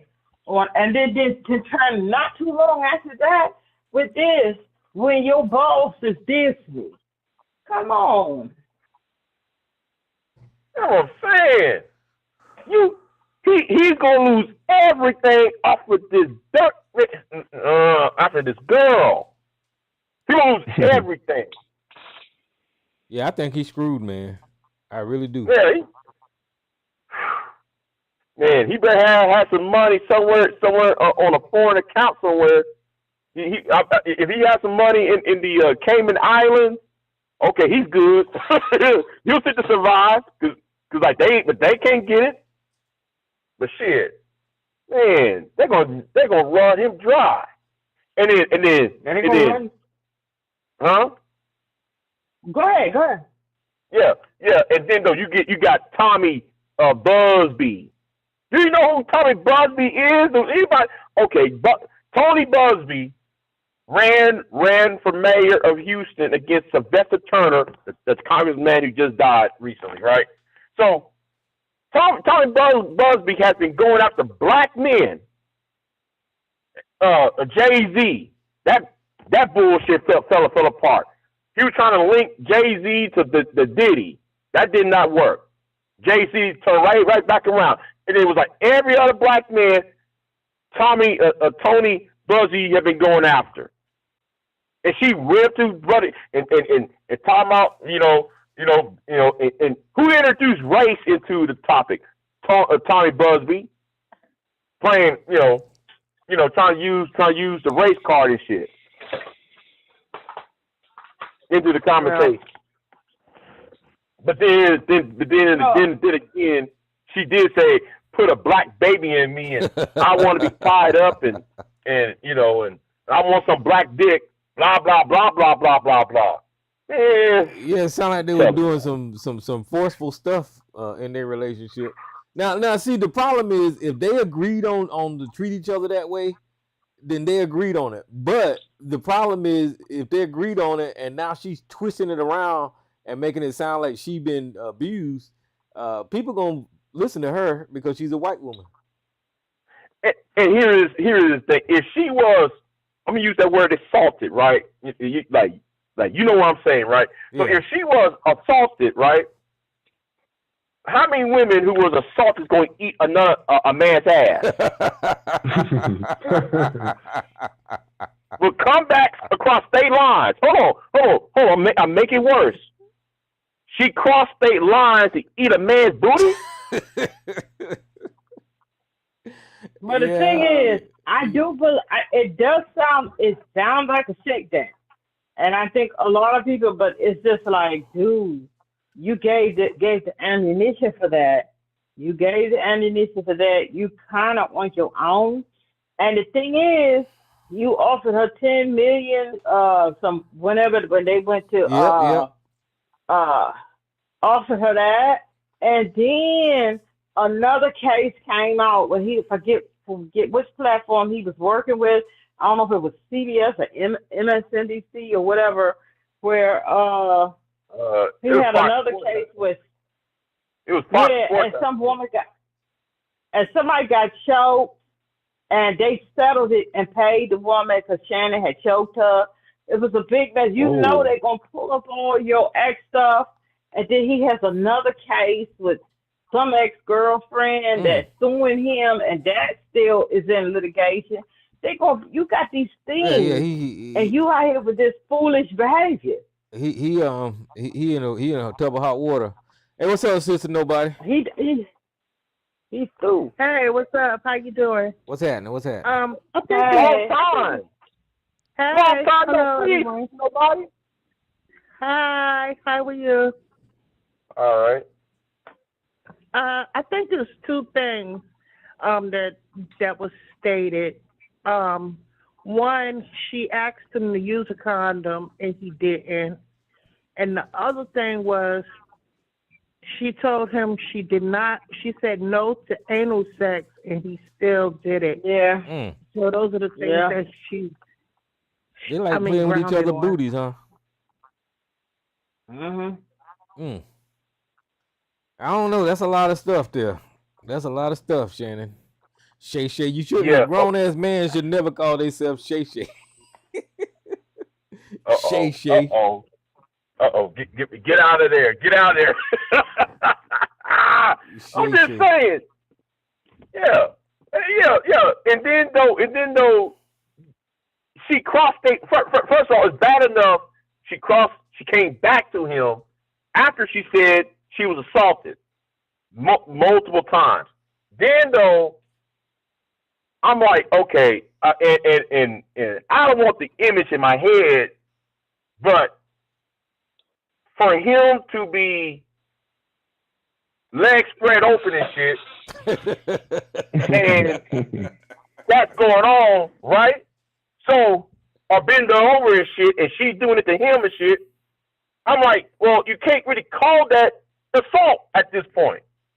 Because she's coming over to do that shit. Yeah, there's some bullshit going on with her. There's some bullshit going on. But people gonna be sympathetic towards her. Whew. You know what? No, I'm trying. You know, I need the drink. I need to get that image out of my head. That right there. I need to get that image out of my head. But you know, it's not logical to me. It's not logical. It's not. There's nothing logical about it. When you had everything you have to lose, and you are here gripping and running around like you might be 18 years old. I don't know what money does to people, but money make people do some of the craziest things to put themselves in a compromised position. I don't know. Go ahead. I'm sorry. That's all these rich people. That's what they do, man. They just wind up. You know, somebody wind up me too in their ass. I think this is why you got to get out of your. I think this is why you got to get out of your system early. I'm not saying that young men should be hoes or anything, but you gotta go through the process when you're younger, man. You gotta date and be around other people your age, and that way when you're Shannon's age, you're not trying to be a young nigga anymore. I think that was his problem. He really wasn't used to women. Yeah. He became a household name like that, and there we have it. He's just spreading his wild oats, sowing his wild oats. What you mean he wasn't used to women? I mean, he was he played in the league or whatnot, but you know, how long was he married? I think he was married a long time, right? Oh. I don't know. I know he was married and divorced, but he's had girlfriends and things throughout the years. So, and then but he didn't have access to the women like on Instagram and all of that. Like he went crazy. Yes, he did. Yes, he did. He was a professional football player for a long time and a great professional football player. So he had access to those women throughout his career. But he recently became who he is now, though. He's a big household name now. That's some recent shit. Oh, so So you he saying like opened up a okay? So whole he was new on women. But he ESPN. wasn't. You saying he was on ESPN, right? But that was Shannon Sharp. We knew him as a sports reporter or whatever. But once he became social media famous, Yeah, then he got more exposure to the Instagram people and all of that stuff. Is yeah. that what you're saying? Hell I yeah. Yep. disagree. Shannon Sharp was an NFL player. Instagram and things has always been a thing. Mm-hmm. It's sad. Would y'all not agree that NFL players and Shannon Sharp wasn't just a sometimey just a unknown NFL player? He was known. No. He played championship teams and stuff like that. Instagram didn't always exist. NFL sports stars always had access to all Yeah, types but those of women. little young girls don't know always about had. him. That nigga played in the 90s. They don't know about him. Like social media and that show that he got, And that the girls exposed and the him to a lot girls of in young the people. no, and the Go ahead. girls, the young girls in the 90s knew who he was. Yeah, but the new generation don't. Girl, the new generation ain't got nothing to do with it. What I said was he always had access to women. Well, yeah, Shannon as a Sharp football didn't player, just he learn. as a football player, it seemed like he would have had access to groupies and women. He did have access to women. He always had. Let me see, Shannon Sharp. Let me see, Shannon Sharp. Let me look up this. This man has been known for a long time. Let me pull up his. I get that. You know, I really didn't pay much attention to him on ESPN or whatever. I heard about him and that the first time I heard about him was him and that white guy having a fallout. That's the first time I heard about him. Skipper's Bayless. Oh, yeah. Oh, it's racist ass. Skip Bayless. Racist ass. Skip. Yeah, that's the first time I started hearing about Shannon Sharp. Skip. All he be saying is Oh, underhanded. and every once in a while he would go viral about making a point on ESPN about racism. So that's around that time. How y'all think he made it to ESPN and had those shows? Shannon Sharp was a Southern Collegiate athlete at conference. He was a college star football player. Let me get to his pro, the NFL stats. He's a Super Bowl. He got a Super Bowl ring. Shannon Sharp was a fantastic. Well, I've been knowing who Shannon Sharp was for years. Mm-hmm. So just Instagram did not exist. You talking about back in the 80s? You think you missed my point. And in the 90s? Yeah, those. No, I'm not. You missing young my girls point. don't know him. The fact of it. I think. Go ahead. No, they don't know him. They don't know They don't know who he was back then as a football player.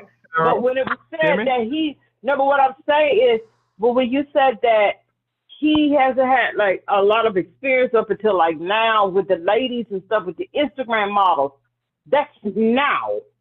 When Shannon Sharp was doing his thing in the NFL, winning Super Bowls, getting rings, doing commercials, doing the damn thing, NFL star players always had arm deep young women ready.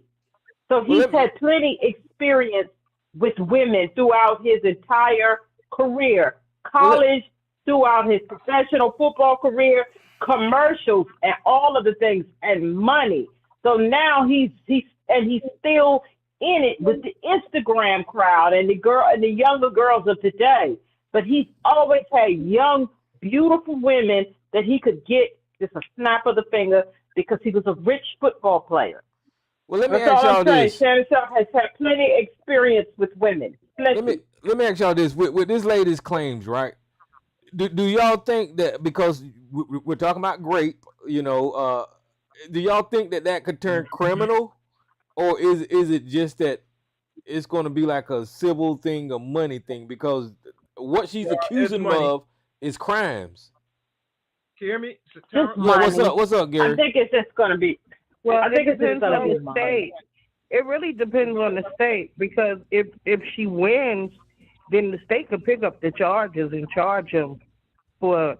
They could, but she has to cooperate. But she has to cooperate with the state. Okay. Well, what's up, Gary? Yeah, you got people raising their hand. I see like question marks on here. Like, is people raising their hand? What's going on? No, I got all the lines open. But turn your volume up though. No, I mean, it's as high as it's gonna be. You know? Huh? Right. This is as high as it's gonna be. This is on the microphone, so I don't know. Oh well, go ahead then. What you got, brother? No, someone's gonna say something before I go say something. Well, I would tell you to go to hell, but anyway, back to the point. You go to hell. No, motherfucker, you go to hell. We ain't been do all that. Now, hold on. I'm gonna speak now. I'm sorry. Let me speak. Hide behind BGS and them. Hide behind them lame ass niggas like a bitch. Listen. No, man, you been talking shit, nigga. No. Put some bass in your voice, nigga. Put some bass in your voice. Do that shit. No, put some bass in your voice. Put your bass in your voice. Oh, you fruity pebble ass nigga. Okay. I don't know what's going on between Chaos and Big J, but y'all need to calm down. Man. Yeah, I don't want to talk. Sucking on BJ's dick, nigga. Oh God. Okay, I don't know what the fuck just happened. Go on your channel, go make your little stubble words and all that shit. Go over there. We talking about some serious shit. So Tyrone, what's up? Like this. Like how nigga, you run the beaches more. Hold on, Big J. Let me hear what Gary's trying to say. Explain that. Chaos. Hold on, Big J. Bill Bad check. Go ahead, Gary. I've been noticing since Shannon Sharp. Gary, your line low, man. I don't know, man. It's just the mic. I don't know what to do with that shit. You got no volume on it. Well, it's my desktop. But go ahead, talk. I'll listen. All right. Like I said, since listening to Shannon Sharp, I noticed they now start talking about Bill Belichick, which I didn't know he had a young girlfriend. So I wonder what's going on here. Are they starting to reveal as older dating these younger women? Because usually they stay on the black man, but now they're talking about this older white man that could be a lot of people's grandkids or something. He's in the 70s. Dealing with 24 some year old, but you know, like I said, I think they're paying attention to this. I think this is a bigger distraction now, because usually I thought this was just a black man thing they would target, but then they're starting to target these non-black men with these young women. So I'm sure what's going on here? Because no one didn't say nothing about this years ago, but now they're saying now. I'm very confused. You think there's a plot going around here, Tyrone? I don't think it's a plot, man. I think Shannon Sharp screwed up with getting a relationship with that girl, man. I mean, it's not him that there's more than that. You get me? And there was already allegations a decade ago, but no one talked about it then. And then now he had this with this girl, and this girl has videotape of him, blowing her back. Yeah, that kind of puts him in with the bull eye on that videotape or whatever she got. That kind of they said they got tape, but I don't think they're gonna release it. That's some talk. Yeah. But speaking about, I was just thinking when Gary was talking about you remember when old boy was out here promoting high value men and all of that kind of stuff. Shannon Sharp would be in that category, rich, Oh, I actually, to be honest with you, what Kevin laid out. That's Gary's crew, right? That's your crew, right, Gary? No, he does identify people that get their money differently. He say he excludes entertainers, athletes, etc.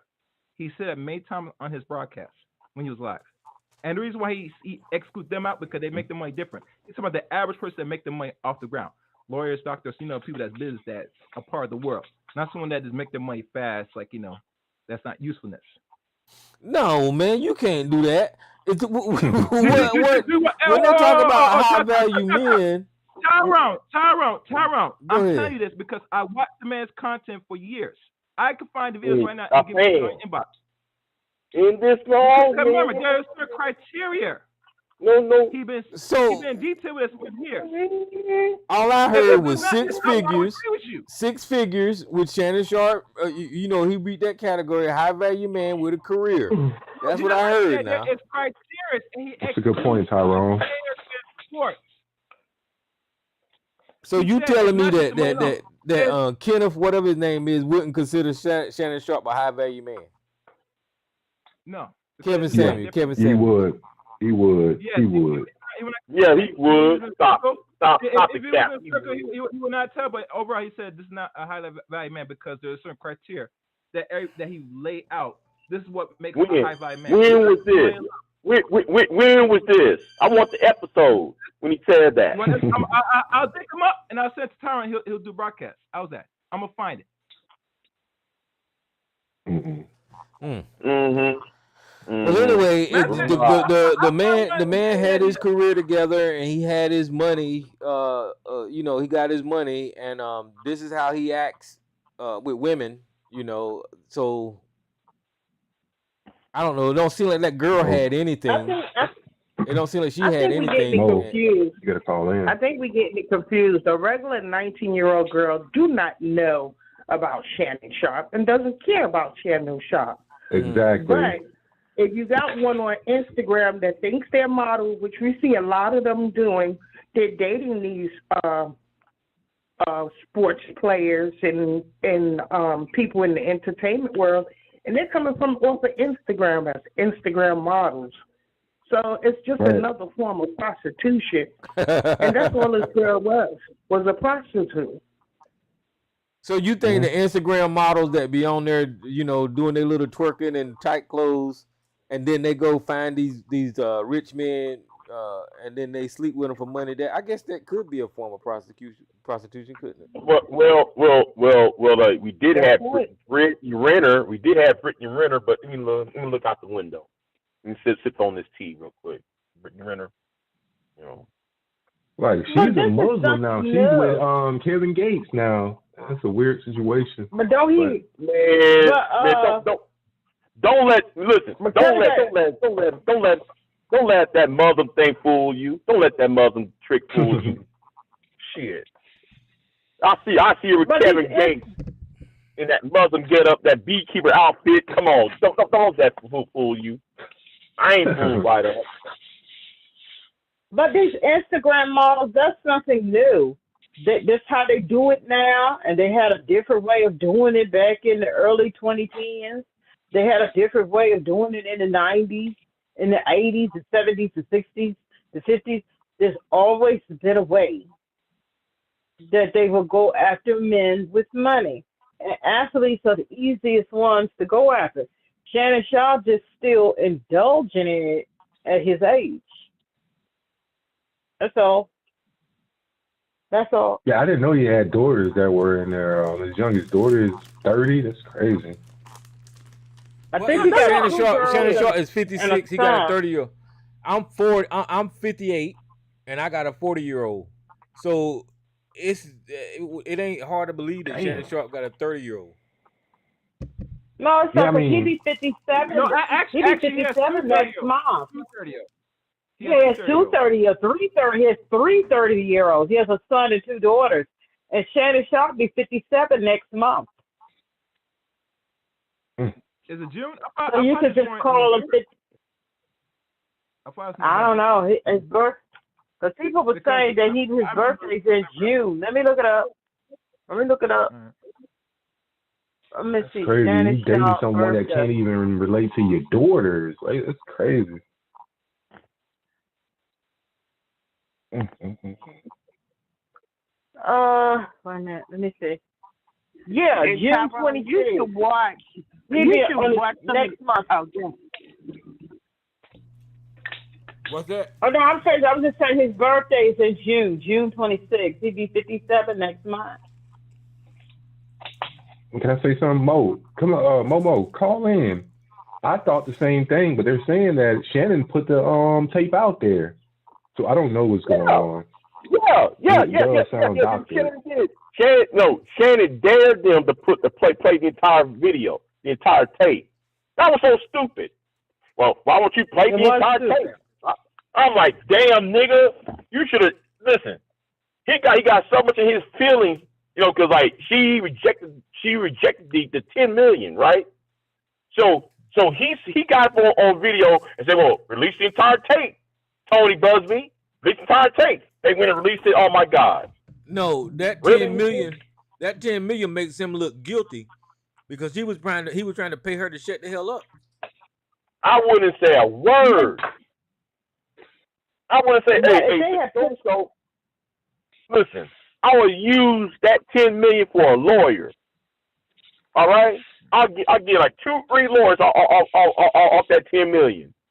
Oh, hey, Big J. Man, I think he's loving it because now we can stop calling him gay. I think he's loving the attention. Now we can kill the gay rumors. No. But if they had put that tape out, that's a crime. Well, he like wearing too many tight clothes, man. There's something going on with that. Can't go by the gay factor. Can't go by tight clothes. Yeah, there's something going on with all them tight pants. When he sit on that couch, I mean, them pants be too tight. You be looking, Tyrone. They just be tight, goddamn clothes. Them tight goddamn high waters, them tight shirts. What the fuck wrong with Shannon Sharpe? We can't find no clothes in size. But you look at it he got a gay stylist. He can threaten and say, put the tape out, so everybody can see the tape, put the tape out. He knows they're not going to put the tape out because that's a crime. That tape has to be played in court. He knows they're not going to put that tape out because that's a crime. I mean, it hurts his career, but now, like, Shannon is getting ass, so he ain't gay anymore. He's pretty much okay with that. Now we can just kill the gay rumors because that was a rumor going around. No. That's Hello. shit. That doesn't kill anything. I think he anally because you look at the activity he's engaged in anal activity. Still gay. No, when you're allegedly raping someone, those rumors are actually more heightened. Say that again. I said he allegedly anally raped her without a condom. That's gay. So now the rumors don't go away. They're actually heightened in terms of people are speculating. Who said that? This is exactly. And secondly, I remember watching, because sometimes I'd watch their show, Ocho's Funny, and he couldn't spell as well. But anyway, remember when he was joking, he about he was only going to spend $30,000 on his daughter's wedding. Yeah. How much has he spent on this young, what appears to be prostitute? Yep. He said 25,000 is worth millions, but his daughter's wedding. You remember Ocho when you had that paper plate and you had a piece of chicken and some spaghetti on it, and he was peeking and laughing. Yeah, I remember that. He was like, she could have some catfish and pork and beans. 30,000 is all she gets. That young girl told him 25,000 a butt cheek. So all you got is 30K for your daughter, and you giving that girl. That's what she said. And he was like, I know I'm old. I know I'm old, but I don't know what that meant when she said 25,000 a butt cheek. What does that mean? Anal. He wants back door. That's back door. She was back. She wants that dick between the booty cheeks. That dick between from the left, get it from the right. But you don't tell me what they value. It's not your daughter's wedding. It's not. I mean, I just explain it to Black women. If you can't value her one day of presenting herself to their public and their guests, but you can spend all that money on that foolishness. Somebody got their values all through that.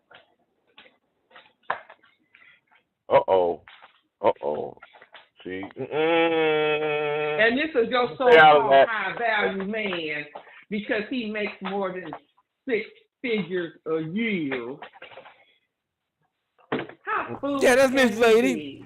Miss Lady, would he be considered a high value man? Gary said he not. Oh yeah, they're gurus. minute. I just told people many times. What we have to go. Is people listening?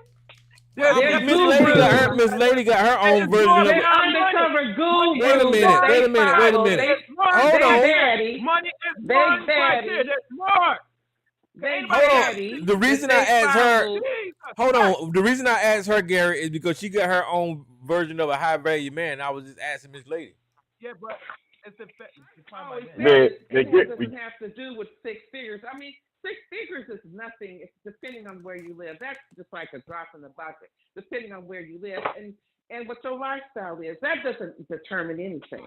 Okay, it just means that you got a six-figure job. It doesn't mean that you have other qualities that will qualify you to be viewed as a high value man. But that was the most stupidest thing to even say. I agree, Miss Lady. A high value man, if he making $50,000, $40,000 a year, and he has courage, he has a good heart, he's about his family, his community, he's a good person, that's a high value man. Absolutely. And somehow another things got all mixed up because somebody got money that makes them high value. No, it doesn't. That just means you making a little more than the average. That does not make you high value. You ain't making but $25,000 a year, and you scraping it, and you doing the damn thing, and you are a good person, and you stand up for others, and you have a true heart. You're a good value man. That's my interpretation of a good value man. But just because you got money, Gary, you you hear that, right? If you're working your plan so you can bring in more income, because income is important. It's expensive nowadays. And so if you work in your plan to how you're going to generate more revenue legally, that's a real big plus. But drug dealers make money. Does that make them high value? These people skimming and flim-flamming and these carny circus barkers, does that make, grifters, does that make them high value? Let her cook, y'all. You better let her cook. I agree. Because that never made sense, that high value man, just because you got money. That means nothing. You could be the worst old piece of crap that there is out here. And I was hoping that our men mainly, would get off of that high value man. Because a lot of y'all not making that money. But that does not make you less than. You are more of a high value man if you're good and you treat people with respect. That's a very high value man. And I have always stood by that. Well, let me push back on that just a tad bit, right? And I'm glad you ladies are saying it. It's good for you ladies to hear that, right? However, at the same time, and like, I don't want to do no SBE. I don't want to do no shame, blame, explain. But in the dating world, they be saying, how come your clothes is like this? How come I ain't dating you because you're not wearing Gucci or you're not wearing it. It's shit like that. Some of us men are running into. Now, so that's why. Them to them Chinese folks up there talking about how much it really costs. All that they stupid for spending money on that designer stuff when it's trying to and going broke and running up their credit card bills for designer stuff when it's costing little or nothing for them to make it over there in China. Because now people are looking at folks with all that stuff. Who wants to be? You know what? I'm gonna tell you that's not really attractive, or at least for me. When I see a whole bunch of emblems and symbols on people, it's like, what you trying to project? What's up with that? You're a walking advertisement billboard. You're not getting any money out of it. In fact, you're wasting money. I agree, but I hear what Big J is saying. A lot of the young girls, like I said, the women got caught up into it too. They got caught up. Now, ain't nobody saying that. Ain't nobody saying that you got your stuff together. You doing your thing.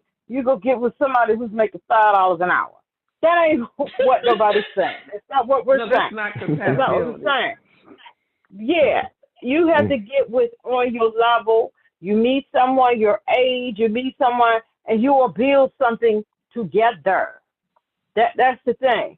And if somebody is out here and they doing the damn thing, they got it like that. I'm not saying you are some woman. You are a lawyer. You about to make partner. This or that. Okay, you get with the guy working at Geno's. That's not what I'm saying. But what I'm talking about, the value of a man. That's what I'm talking about, the value of a man. But too many of the younger, there's like, they meet a nice little young guy. He all scooped up looking, and he's getting good grades in school. And, you know, he looked nerdy. He looked this and that. But you're going to go through that when you're young. Young people, you have your mess. But as you get older, you will understand that was the one who you should have been going to the movies with. That was the one, instead of expecting him to take you to a 4-star restaurant and spending all that, he don't have that. He doesn't have that. When I was young and a teenager, we all liked nice things. But yeah, I don't know if anybody remembers Chesapeake Seafood Restaurant. You pay and you get to go and all you can eat. When I was asked out and somebody said, we're going to Chesapeake Seafood, go to the movies, let's do that. Yeah, let's do that. I was down. Well, maybe that's just, you know, yeah, I was down for that.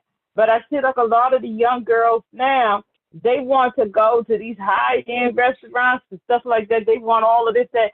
These young boys, a lot of them, they can't afford that. They can't. But people's values have changed. They really have. They've changed. Yeah. Not all the girls, but some of them have changed. A movie and a movie in McDonald's was great for me when I was in high school and stuff. But a lot of young girls, they want these boys who got no jobs working at McDonald's or whatever it is that they're doing now. They want all of this high end. Everything is all messed up. I agree. Everything is all messed up. Because you know what, social media, that's why it's promoted that in the influencers who have fake. A lot of them thinking people think that they have the real thing and they fake. They're duped. And they're faking it. They're faking it. And it's all about faking, because that's all it is, a bunch of faking.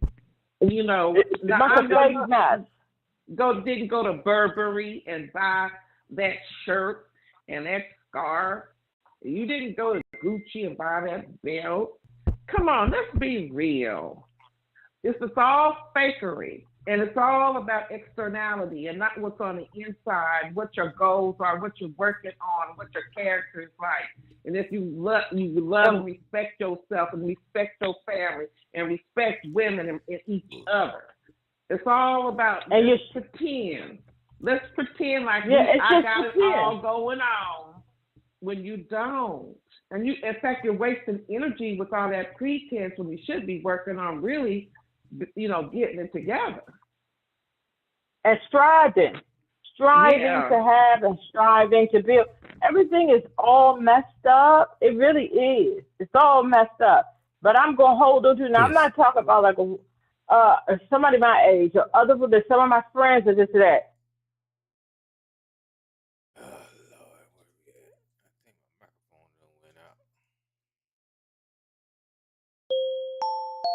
This service is provided in high definition by freeconferencecallhd.com. There are 11 participants in the conference. Q&A session has started. The recording has started. And I will stand by that.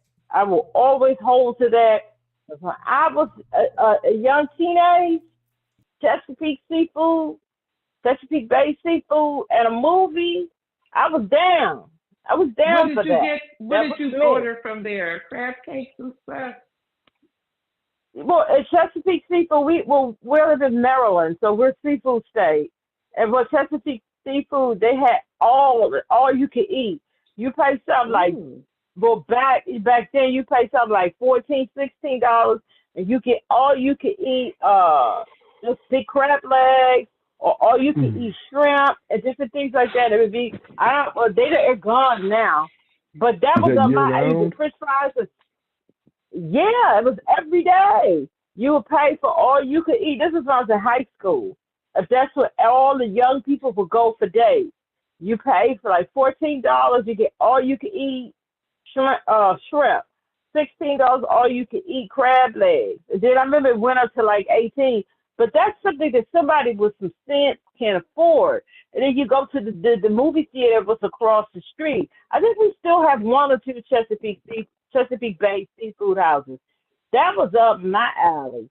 And the you might movies were actually afford inexpensive. The movies were inexpensive back then. And popcorn was inexpensive. Yeah, and that was up my alley, and that's what I liked up until I was way up in my 20s in college. I liked stuff like that. But, I mean, you know, so a grown-ass man asked me to go, you know, to the McDonald's all-you-can-eat salad bar. I'm not doing that. But one thing is first dates. A lot of young girls are like, I try to tell them, on your first date, don't try to have these young men spending all this money on you because they're allowed to get upset. They might be expecting something. A nice first date with a nice little young man, y'all go out for coffee. Meet for coffee and talk, because you really do need to get to know one another. And then after you talk, there's some phone talking, going out for coffee. If there's a festival at the park, go for that. He buy you soda or whatever the hell. And I know I get. What about a bottle of water? Yeah, bottle of water. Bottle of water. No, keep it simple, because you don't want these men expecting. No, but you don't want these men expecting anything from you. Oh shit! You don't want bottle water. Yo. No, but y'all make jokes. Y'all make jokes. But a lot of these young girls, when they Elisa, you not getting. You know why we get a bottle of water? Bottle of water. The bottle of water is we talk about Mr. Pollution. Oh no! Bottle of water, yeah. I'm talking about young, very young teenage people. Go meet for a cup of coffee. If there's a festival in the park, go meet for the festival. Y'all let me. I'm not talking about grown ass people. I'm talking about young, very teenage. I'm talking about teenage. I'm talking about teenage people. I know, Lisa. At that age, if I'm spending $300, you rolling them draws down later. So you niggas they're gonna expect something later. Jesus Christ! No, see what I'm talking about? That is her point. That's what I'm talking about right there. That's my point. You don't want them expecting anything from you. You don't want them turning on you. And sometimes if you're going to school, that could turn to abusive behavior, stalking, and things like that. Keep it simple. Yeah. Keep it simple. I agree. But it's funny though. But it's funny though that a man who's about 50 to 60 get on Talk Real Solutions talking about she better accept this bottle of water as a date. That shit was funny. I'm sorry. That shit was funny. Well, that's something. Bottle of water date. That's just something that's stupid. so, if he even have dates. If he even have a date. But even grown ass women don't have these men spending money on you because they will expect something from you. Get to know these people first before you have an official date. That's just me. That's just me. So what would you suggest? Getting the number and just talking to them? What would you suggest early on? I would suggest either at my age, meet for coffee a couple of times. If there's a festival in the park, go to the festival. Talk. I would never say go to movies. Well, a movie, not hot dogs. But like to dinner, like that, because you got to sit through the whole dinner. Go meet for coffee. If it's not working, get your ass up, get in your car. You drive yourself there and go home. And then once you have talked, got to know one another, and you're going to go for a date, then he wants to take someplace nice for a date. But that first meeting, you need to keep it simple. Keep it simple. Expectation can't be too high on, Well, like when I went on a date last year, you know what I did, and I hope though she ain't listening, but MJ, yeah, she in the chat. MJ is in the chat, yeah. No. It's not MJ. It's not MJ. I don't want her to know. I don't want her to know those. It's another YouTuber. Anyway, so I met up with her. We walked. We went to a farmer's market and shit. There you go. So I mean, there you go. Yeah, shit like that. You have to keep it simple. You gotta keep the shit simple. You don't spend a whole lot of money, and that is one way to gauge who she really is, because sometimes I meet up with women when younger like that expect me to give them the fucking moon and shit. But how come we ain't going to no 5-star restaurant? Huh? And it's date number one? Huh? Yeah, nigga, I don't know you. Yeah. And they how many wouldn't even dates know are we about in? the 5-star restaurant because nobody in their little group has gone either. But it was social media. That's like why. that. Yeah. Now, keep it simple. Keep it simple. Yo, when I was younger, that's what I keep running into. That bullshit. It's that bullshit I keep running into. I agree with you. Everything is all messed up. The people expecting. You don't want nobody expecting anything from you. Nobody will expect anything from me because I'm not giving you anything except when I choose. So just keep it simple. Keep it very simple that nobody's expecting. Get to know that person and then have an official date if you're going to spend some money. But that's just me. I don't want to and drive yourself there. Anyone of any age, don't let nobody know where you live. Drive yourself there, get in your car, and you drive yourself home. Some of these people be having people they barely know picking them up from their house. And you don't know these people. It's a safety thing too. But everybody got it all mixed up, messed up, screwed up. I mean, it's like when I have been dating, I'm off the market. But when I have been dating up to this matter of some years ago, that's what I did. You're not going to know where I live because I don't know you. You're not coming to my house because I don't know you. And you ain't spending no money on me because I don't know you. After we have talked and I go, because I found people be like, oh my God, this person is nuts. And they know where you live at and get to stalking you. Oh God, no. Let me see who this unknown caller is. Who's this unknown caller? Hey, Tyrone. What's going on, man? What's happening, Joe? How you doing, man? Welcome to the TRS Dating Advice Show. Pay attention. There's some jewels getting dropped. Yeah, let me inject a little bit of reality into this situation. In regards to Shannon Sharpe and a lot of men, they're not dating. They're paying for a service. Period. Full stop. And so, while the dating advice is nice, these people are in a whole different class and group. And what happens inevitably in these situations is when we see and encounter these situations, we compare them to our own morality ruler. And that's kind of a mistake because they don't live by our own rulers. They have their own.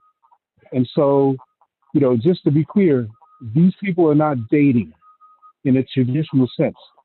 They're paying for a service. The service is being offered, the service is being paid for. And you have to look at it as a transaction as opposed to a date. And so if a transaction goes bad, if it doesn't go the way that they expected, that's when you start seeing people pop up in court and all this, that, and the other thing. But don't mistake the fact that just because it's a man and a woman, that there's any sort of relationship there. It's not. It's a transaction. And the reason I say that is because most people don't understand when a man, let's just say for the sake of an argument, a man reaches a point in life where you get paid and your primary bills are taken care of and you have a lot of extra, that can open the door to a lot of things. For some guys, it's like securing their legacy and investing and making sure that, their family is correct. But for others, it's whatever demons are inside them that they can now afford that they couldn't before. And so it's crazy some of the stuff that people indulge in. He's in court for this very reason, because he reached a point in his life where his primary expenses were taken care of, and all the rest was blow money, and blow he did literally, literally and figuratively. So it's just weird how money changes people, or I shouldn't say changes people. It brings out what's already in you. And in Shannon Sharp's case, these things that he's doing is not something that just happened. These are things that have probably already been in him, and now he had the time and the money to indulge in. When you're playing sports, you generally don't have the time. You may have the money, but you don't have the time, because your money is tied to your physical ability, and that means you have to take care of yourself. But once you pass the sports world, then you have time now. You can indulge in all of this stuff and pretty much get away with it to a certain point. So I just wanted to interject that into the conversation.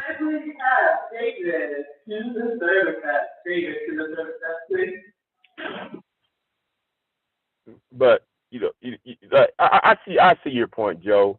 I see your point. You have a point on that. I mean, the investment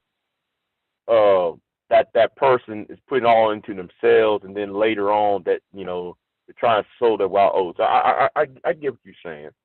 I get what you're saying on that angle, but I get what he's saying too. But a lot of these sports stars out here, these young ones, that's some of them got 4 and 5 baby mamas, so they making the time for it. Yeah, but like my thing is on top of that, right? Is you can't find a friends with benefits. You could at least find a friend with benefits. You have to listen. I'm sorry, it don't take that much for. Well, you know what? Let me dial that back. That is going to sound bad. It don't take that much to get some sex like that. Yeah, but Big J, think about it like this. When you say friends with benefits, there's a certain degree of trust that you have to have in that person, and that means there's a vetting process. With OnlyFans, you could be on your phone shopping for booty anywhere in the world and order it up. It's like Uber. It's like Uber for booty. You could order it up and it'll come. You could have it delivered, or you can go get it. But the point being, it's a time and convenience thing. Why take the time to invest in friends with benefits when you can just order up some ass? I mean, well, it used to be the back pages. Yeah. Remember the back pages were popular for a minute there? Well, now it's OnlyFans. So it's a convenience. It's kind of like autocorrection, like versus typing on your keyboard, like being able to autocorrect everything. It makes people lazy. Like same thing, you can just go online and order some ass now. You don't have to date anymore. And what is the echo? I don't know. The world just changing. The world just changing. You can Uber eat booty cheeks, is what y'all said. Yeah, basically. But you always could do that, though. You always could do that. If you had someone you had a connect, they could hook it up for you back in the day, pre-Instagram, pre-OnlyFans. You had to have a connect. Yeah. OnlyFans just made it really convenient and easy. Yeah. OnlyFans just made it convenient. And a lot of that stuff, OnlyFans brought the ability to order up booty cheeks online to the common man. So now anybody can do it. If you can save up your little duckies, get your little tax return check, and be P. Diddy for one night if you want to. You know what? See about OnlyFans, I'm surprised at who's on OnlyFans. I'd be surprised. I'm surprised that some people, some content creators don't have an OnlyFans account. I'd be like, wait a minute. I think it's a good and a bad thing because it actually wipes out the pimp as well. Like these are right. The middleman. Yeah, they don't need a pimp. It's about the game. Yeah. Yeah, it wipes out the connect. You don't need them anymore. Because the pimp was, and you're right. Because OnlyFans and fans only, those two websites killed the pimp. They killed it. It does. It did. Even though It there are did. pimps who have girls on there, but for the most part, they're making money without a pimp. It's Right. a good and a bad thing because they're selling the ass, but at least they're not being subjugated by a nigga who got to they're out there giving their ass up and they got to give all of their money up. At least they're making their money and keeping almost 100%. Somebody's creating an echo on here. And guess what? They don't have to sell the ass. They don't have to put the ass out. They don't have to go out in the street and be in that harmful environment. You know, they'll just say, okay, it's like stripping. It's like stripping, but virtually. You don't got to worry about niggas touching on you or nothing. Right. It's like a strip club, but online. Right. But like I said, I'm surprised who's on OnlyFans. I mean, I was on OnlyFans and I saw. Well, I ain't gonna say who. I'm like, what the fuck? I didn't know that. Shit. I subbed though. You say you doing research? You doing research? You doing research, man? No. Well, like I did, but I do have an OnlyFans account because I was gonna put some of my content over there. But not when I say content, I'm talking about actual content, not no sex. Because OnlyFans didn't start off as a sex thing. People, you know, like a Patreon, right? Yeah. It was like it started off as Patreon and shit like that. So yeah, then all of a sudden it became a sex thing. Yeah, that was just Oh, that's shit, man. All right, ladies, you heard it, ladies. Big J gonna be on OnlyFans dancing in a Speedo. Get your checkbooks ready. Get your credit cards ready. Go ahead, Big J. Make that money. No, I'm not doing OnlyFans like that. But I'm just saying, when I heard of OnlyFans, I said, oh, okay, use that as a Patreon type thing. And then all of a sudden, it was normal because back then it was just people doing videos on flowers and gardening and shit, and you know, and how I would teach y'all how to put a spark plug on a motor vehicle shit. Now all of a sudden, oh hell. I got an OnlyFans account too. I ain't used it forever. I've been about I don't know 7, 8 years. Shit, Tyrone. Whatever, y'all. You got your followers. They'll be looking at you with the tight shirts on, working out. Tyrone making money on the side. ZP, y'all just started running your mouth. I ain't been on there like Big J in forever, like since I created it years back. But like Big J said, it wasn't about all that before. Yeah, it wasn't. It was just like I think during the pandemic, that's when it exploded with all that, because a lot of people losing their jobs, people couldn't do what they're doing, so it became nothing but sex, you know. But I was surprised who was on that motherfucker. I was like, God damn, really? Frodo said ABC like who follow me on OnlyFans. Tommy Sotomayor on OnlyFans, isn't he? Man, I was tripped out when I saw Tommy up in that motherfucker. I like, man, get the fuck out of here. Well, Tommy's been tipping himself out for years. Yeah, he's just doing straight porn up on there. Just straight porn up on OnlyFans. I was shocked when I heard that. Well, not shocked. I didn't care. But that he was just doing straight porn up on OnlyFans. Well, because I heard that they make money. That's why those people go on OnlyFans, because they get their paid subscribers, and once they get their paid subscribers, that money constantly go to them. So I guess it's an easy way to make money. But like, you guys be careful on that OnlyFans, because some people ain't really who they are. Telling you subscribe to me, you turn on there, it's something else. Oh, so they'll get you a subscription, they'll get the payment, but whenever you go to their site, it ain't who they said it was. But you know what though? We're gonna leave it at that. I'm gonna leave it at that, because if I said some more, it'll be a scandal. All right? Everybody be saying, what the fuck? Yeah, we'll leave it like that. Yeah. You guys got some people. Give us another. Like, you got some people right here trying to be. Huh? Say what? Give us another hint. Who, Umar Johnson? Like that. I think Umar's daughter on that motherfucker, if I'm not mistaken. I believe she is. But I seen Umar on Drewski. I watched Drewski funny shit.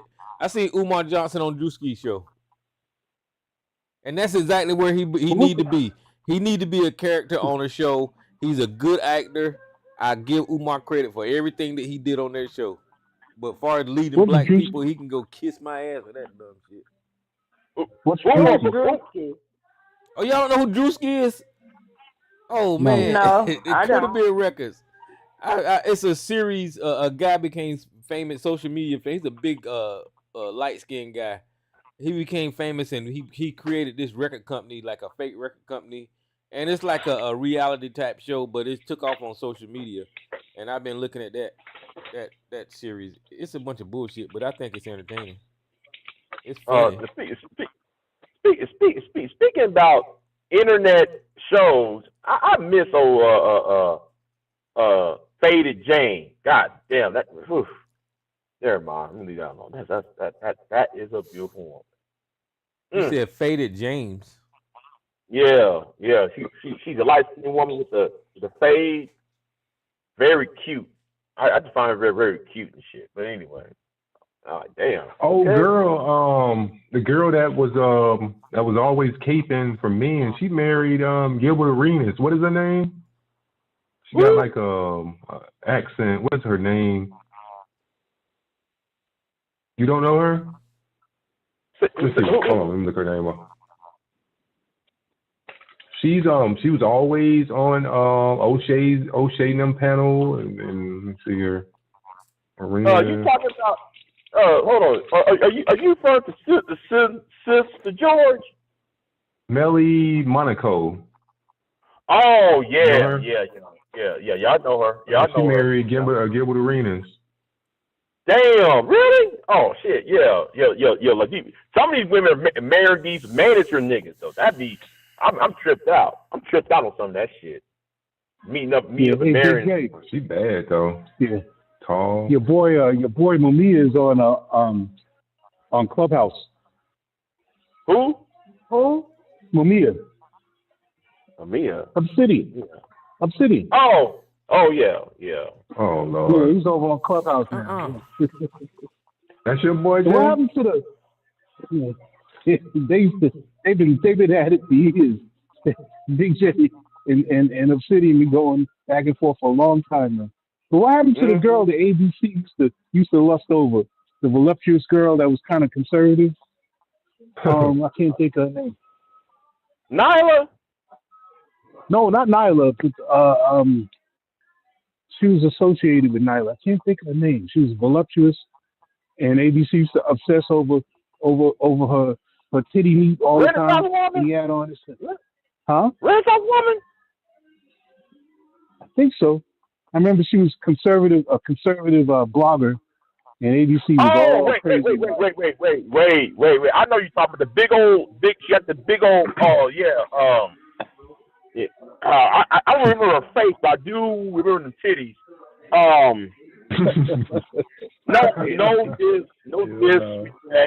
No diss. You remember them titties, Jay? Huh? I know you're talking about. Now.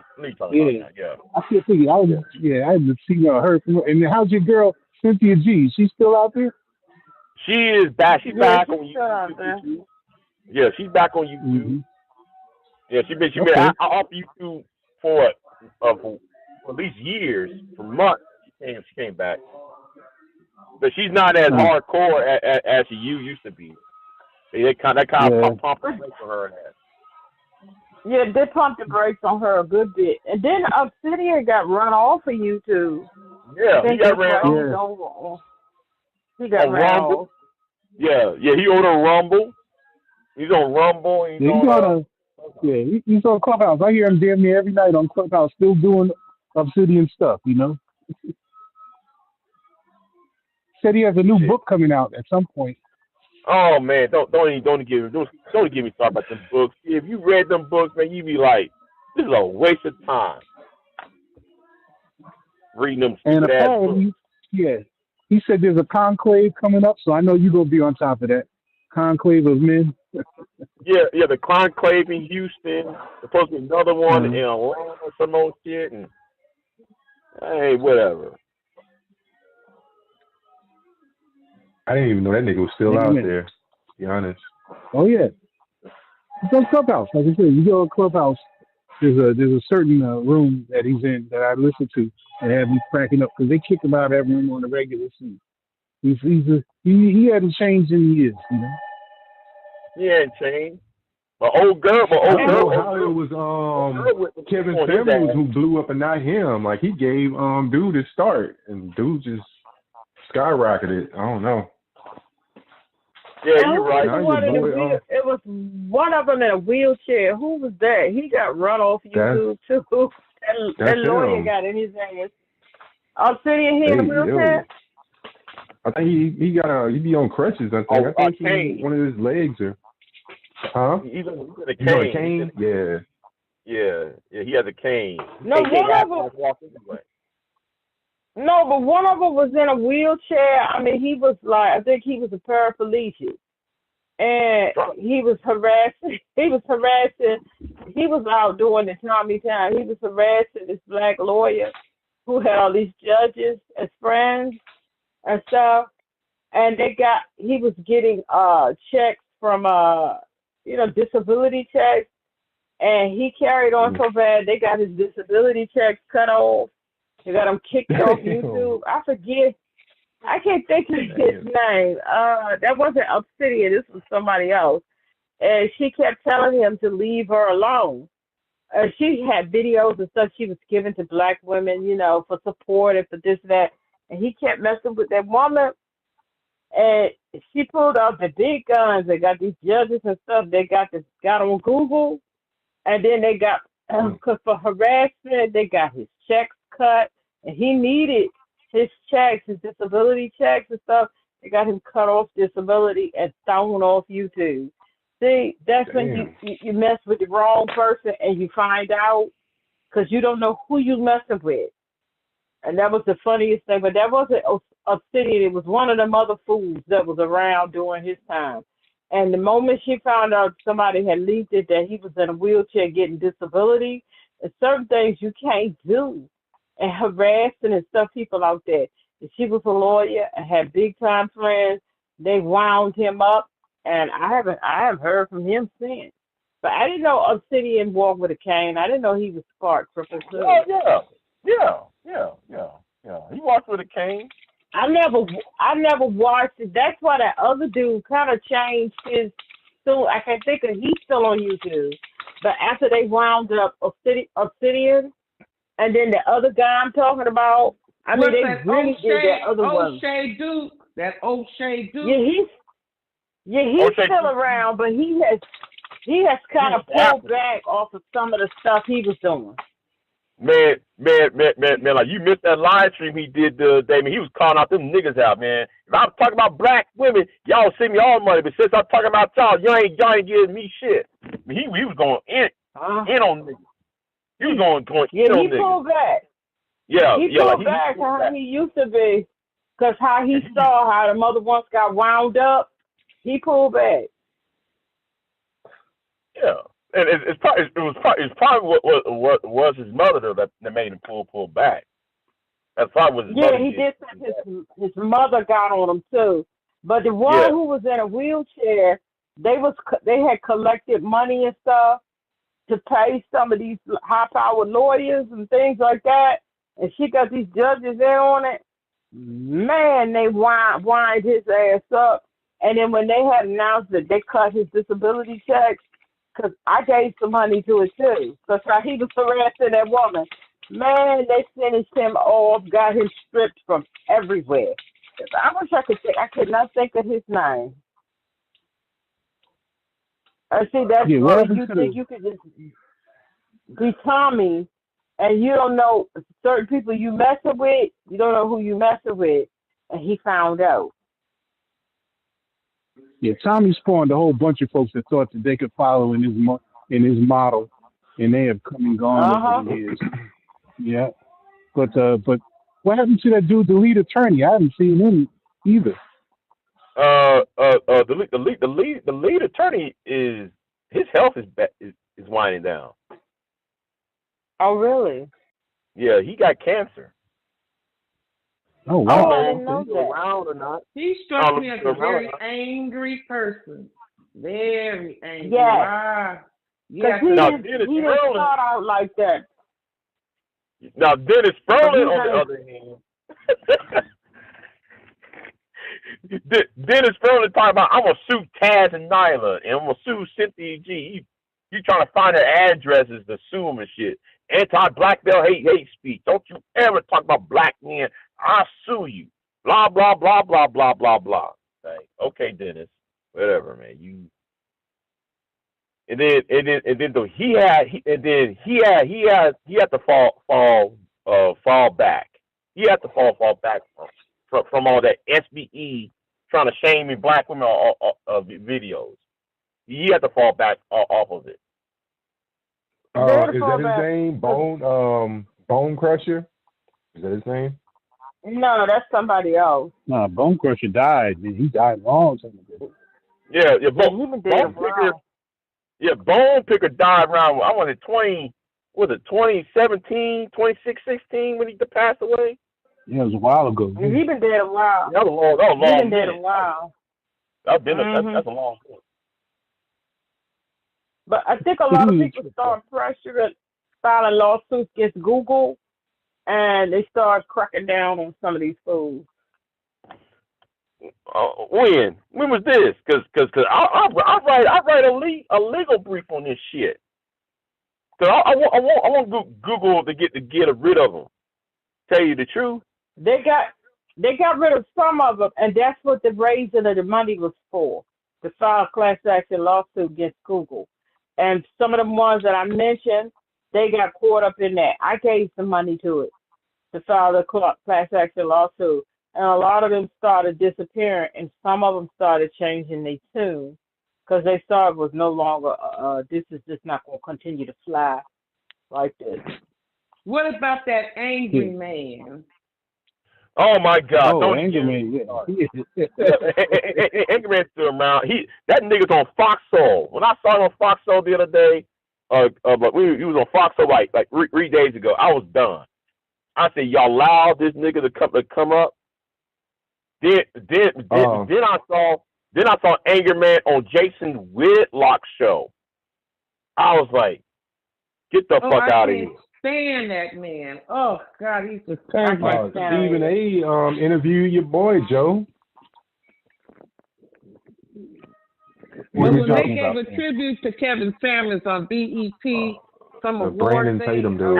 I don't even watch it anymore. I was Yeah, I don't fool with BET anymore when they did that. I don't fool with them. And you know who else is a complete terror and a destruction for young men? That would be Judge Joe Brown. Judge Joe Brown. Oh yeah.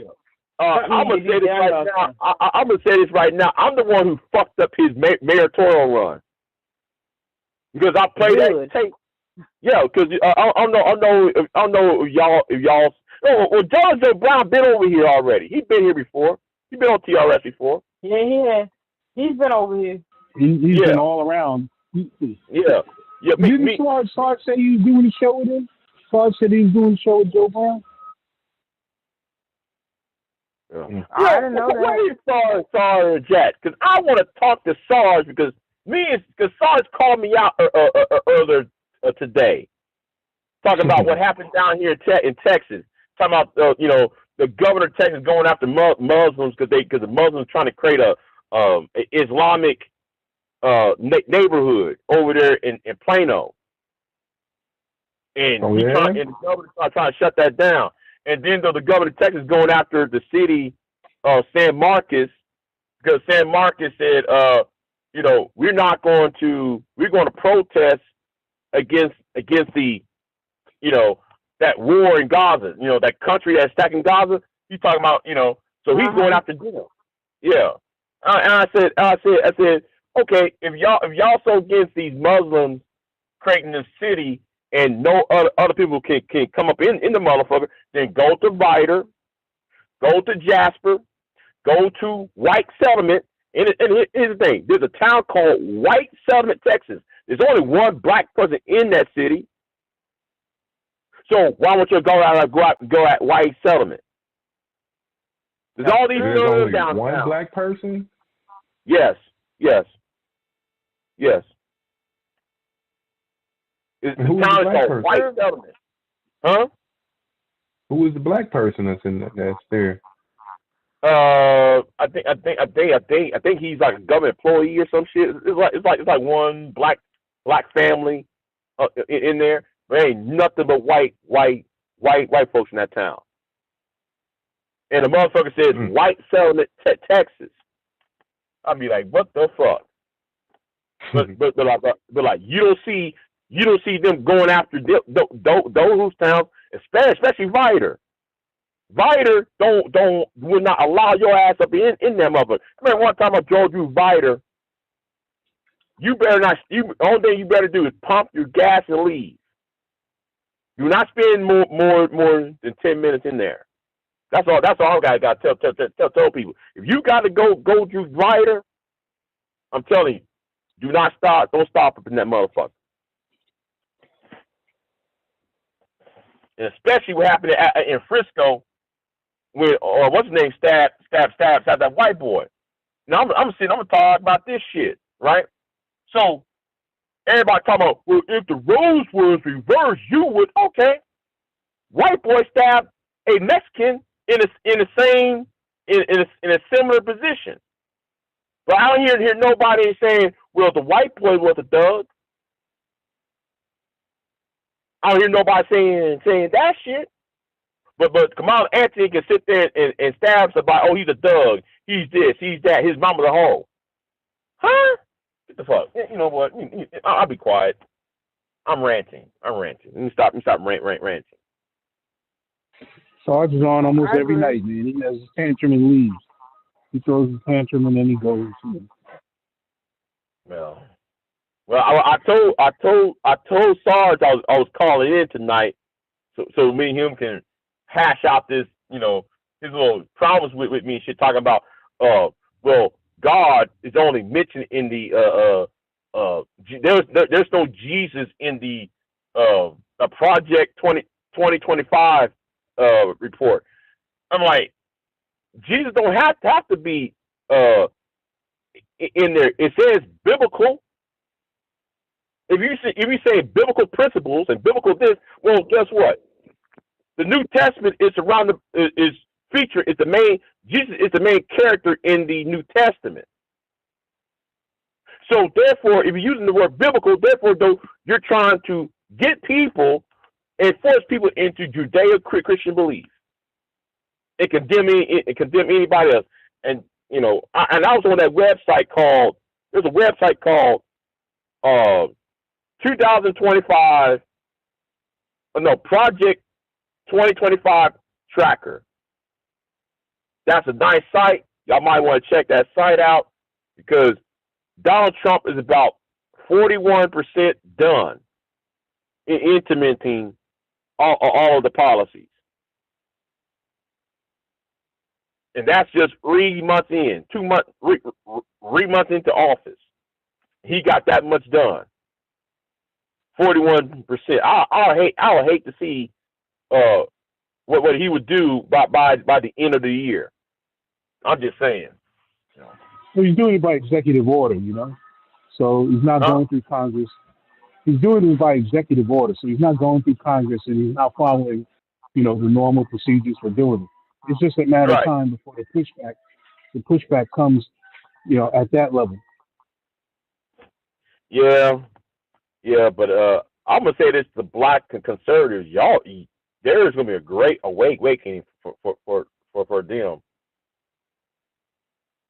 There's gonna be a heavy ass pushback on them, huh? Yeah, they still exist, but to me, they delegitimize themselves by buying into the propaganda. I mean, there's two groups. There's the traditional black conservatives, which have been silent. And these are the people that, supported Colin Powell and Bush and all those guys. And then there's these new MAGA black conservatives. I don't even call them conservatives. These new black MAGA folks. And these guys have totally swallowed all of the propaganda. And as a result of them swallowing the propaganda, they are delegitimizing themselves. just like Mr. Solutions came on and he early on was bragging about how all these countries were coming to the heel of Donald Trump. Meanwhile, when we started dissecting it and looking at the details, Trump is getting played by these countries. So, I mean, they believe the hype and the propaganda without looking at the facts behind it. Same thing they believe in Doge. And Doge is Steve even Banning, I know he's a racist and everything. Steve Banning said Doja is a fraud. When he said Elon Musk is a fraud, because here's the thing. How are you going to make all those cuts with Doge when you're not cutting the military? The military budget is the biggest military budget in the world. You ain't cutting the new F-35 and the new stealth version of the what's it called, the F-15 stealth. I don't know if you ever seen the stealth version of the F-15. Looks clean as shit. But I'm like, y'all ain't cutting the budget at the Pentagon. Let me see who this unknown caller is. Who's this unknown caller? I love a challenge if it's a genuine challenge. Oh boy. Okay, check this out. What I'm getting ready to do, guys. Sorry to wait too late to call in here. I ain't got time to argue with your ass. I ain't waiting too late. I get tired of you mute me all the goddamn time. Okay, shut up. YouTube, I'm getting ready to shut y'all down, and I'm getting ready to open everybody's lines up. And Big J and Joe, Elon Musk and Donald Trump stole all that damn money. That's why they ain't cut the defense, because they walking away with money. And thank you, Lisa and Miss Lady and Anthony and all y'all that called in, Joe and Sarge. That's it. So y'all have a good night. I'm open the lines and y'all can have at it. Q&A session is over. All participants are unmuted. Have a good one, man. Hey, Big J, what's up? Good to talk to you again, brother. Well, you kind of got here late. Because Man,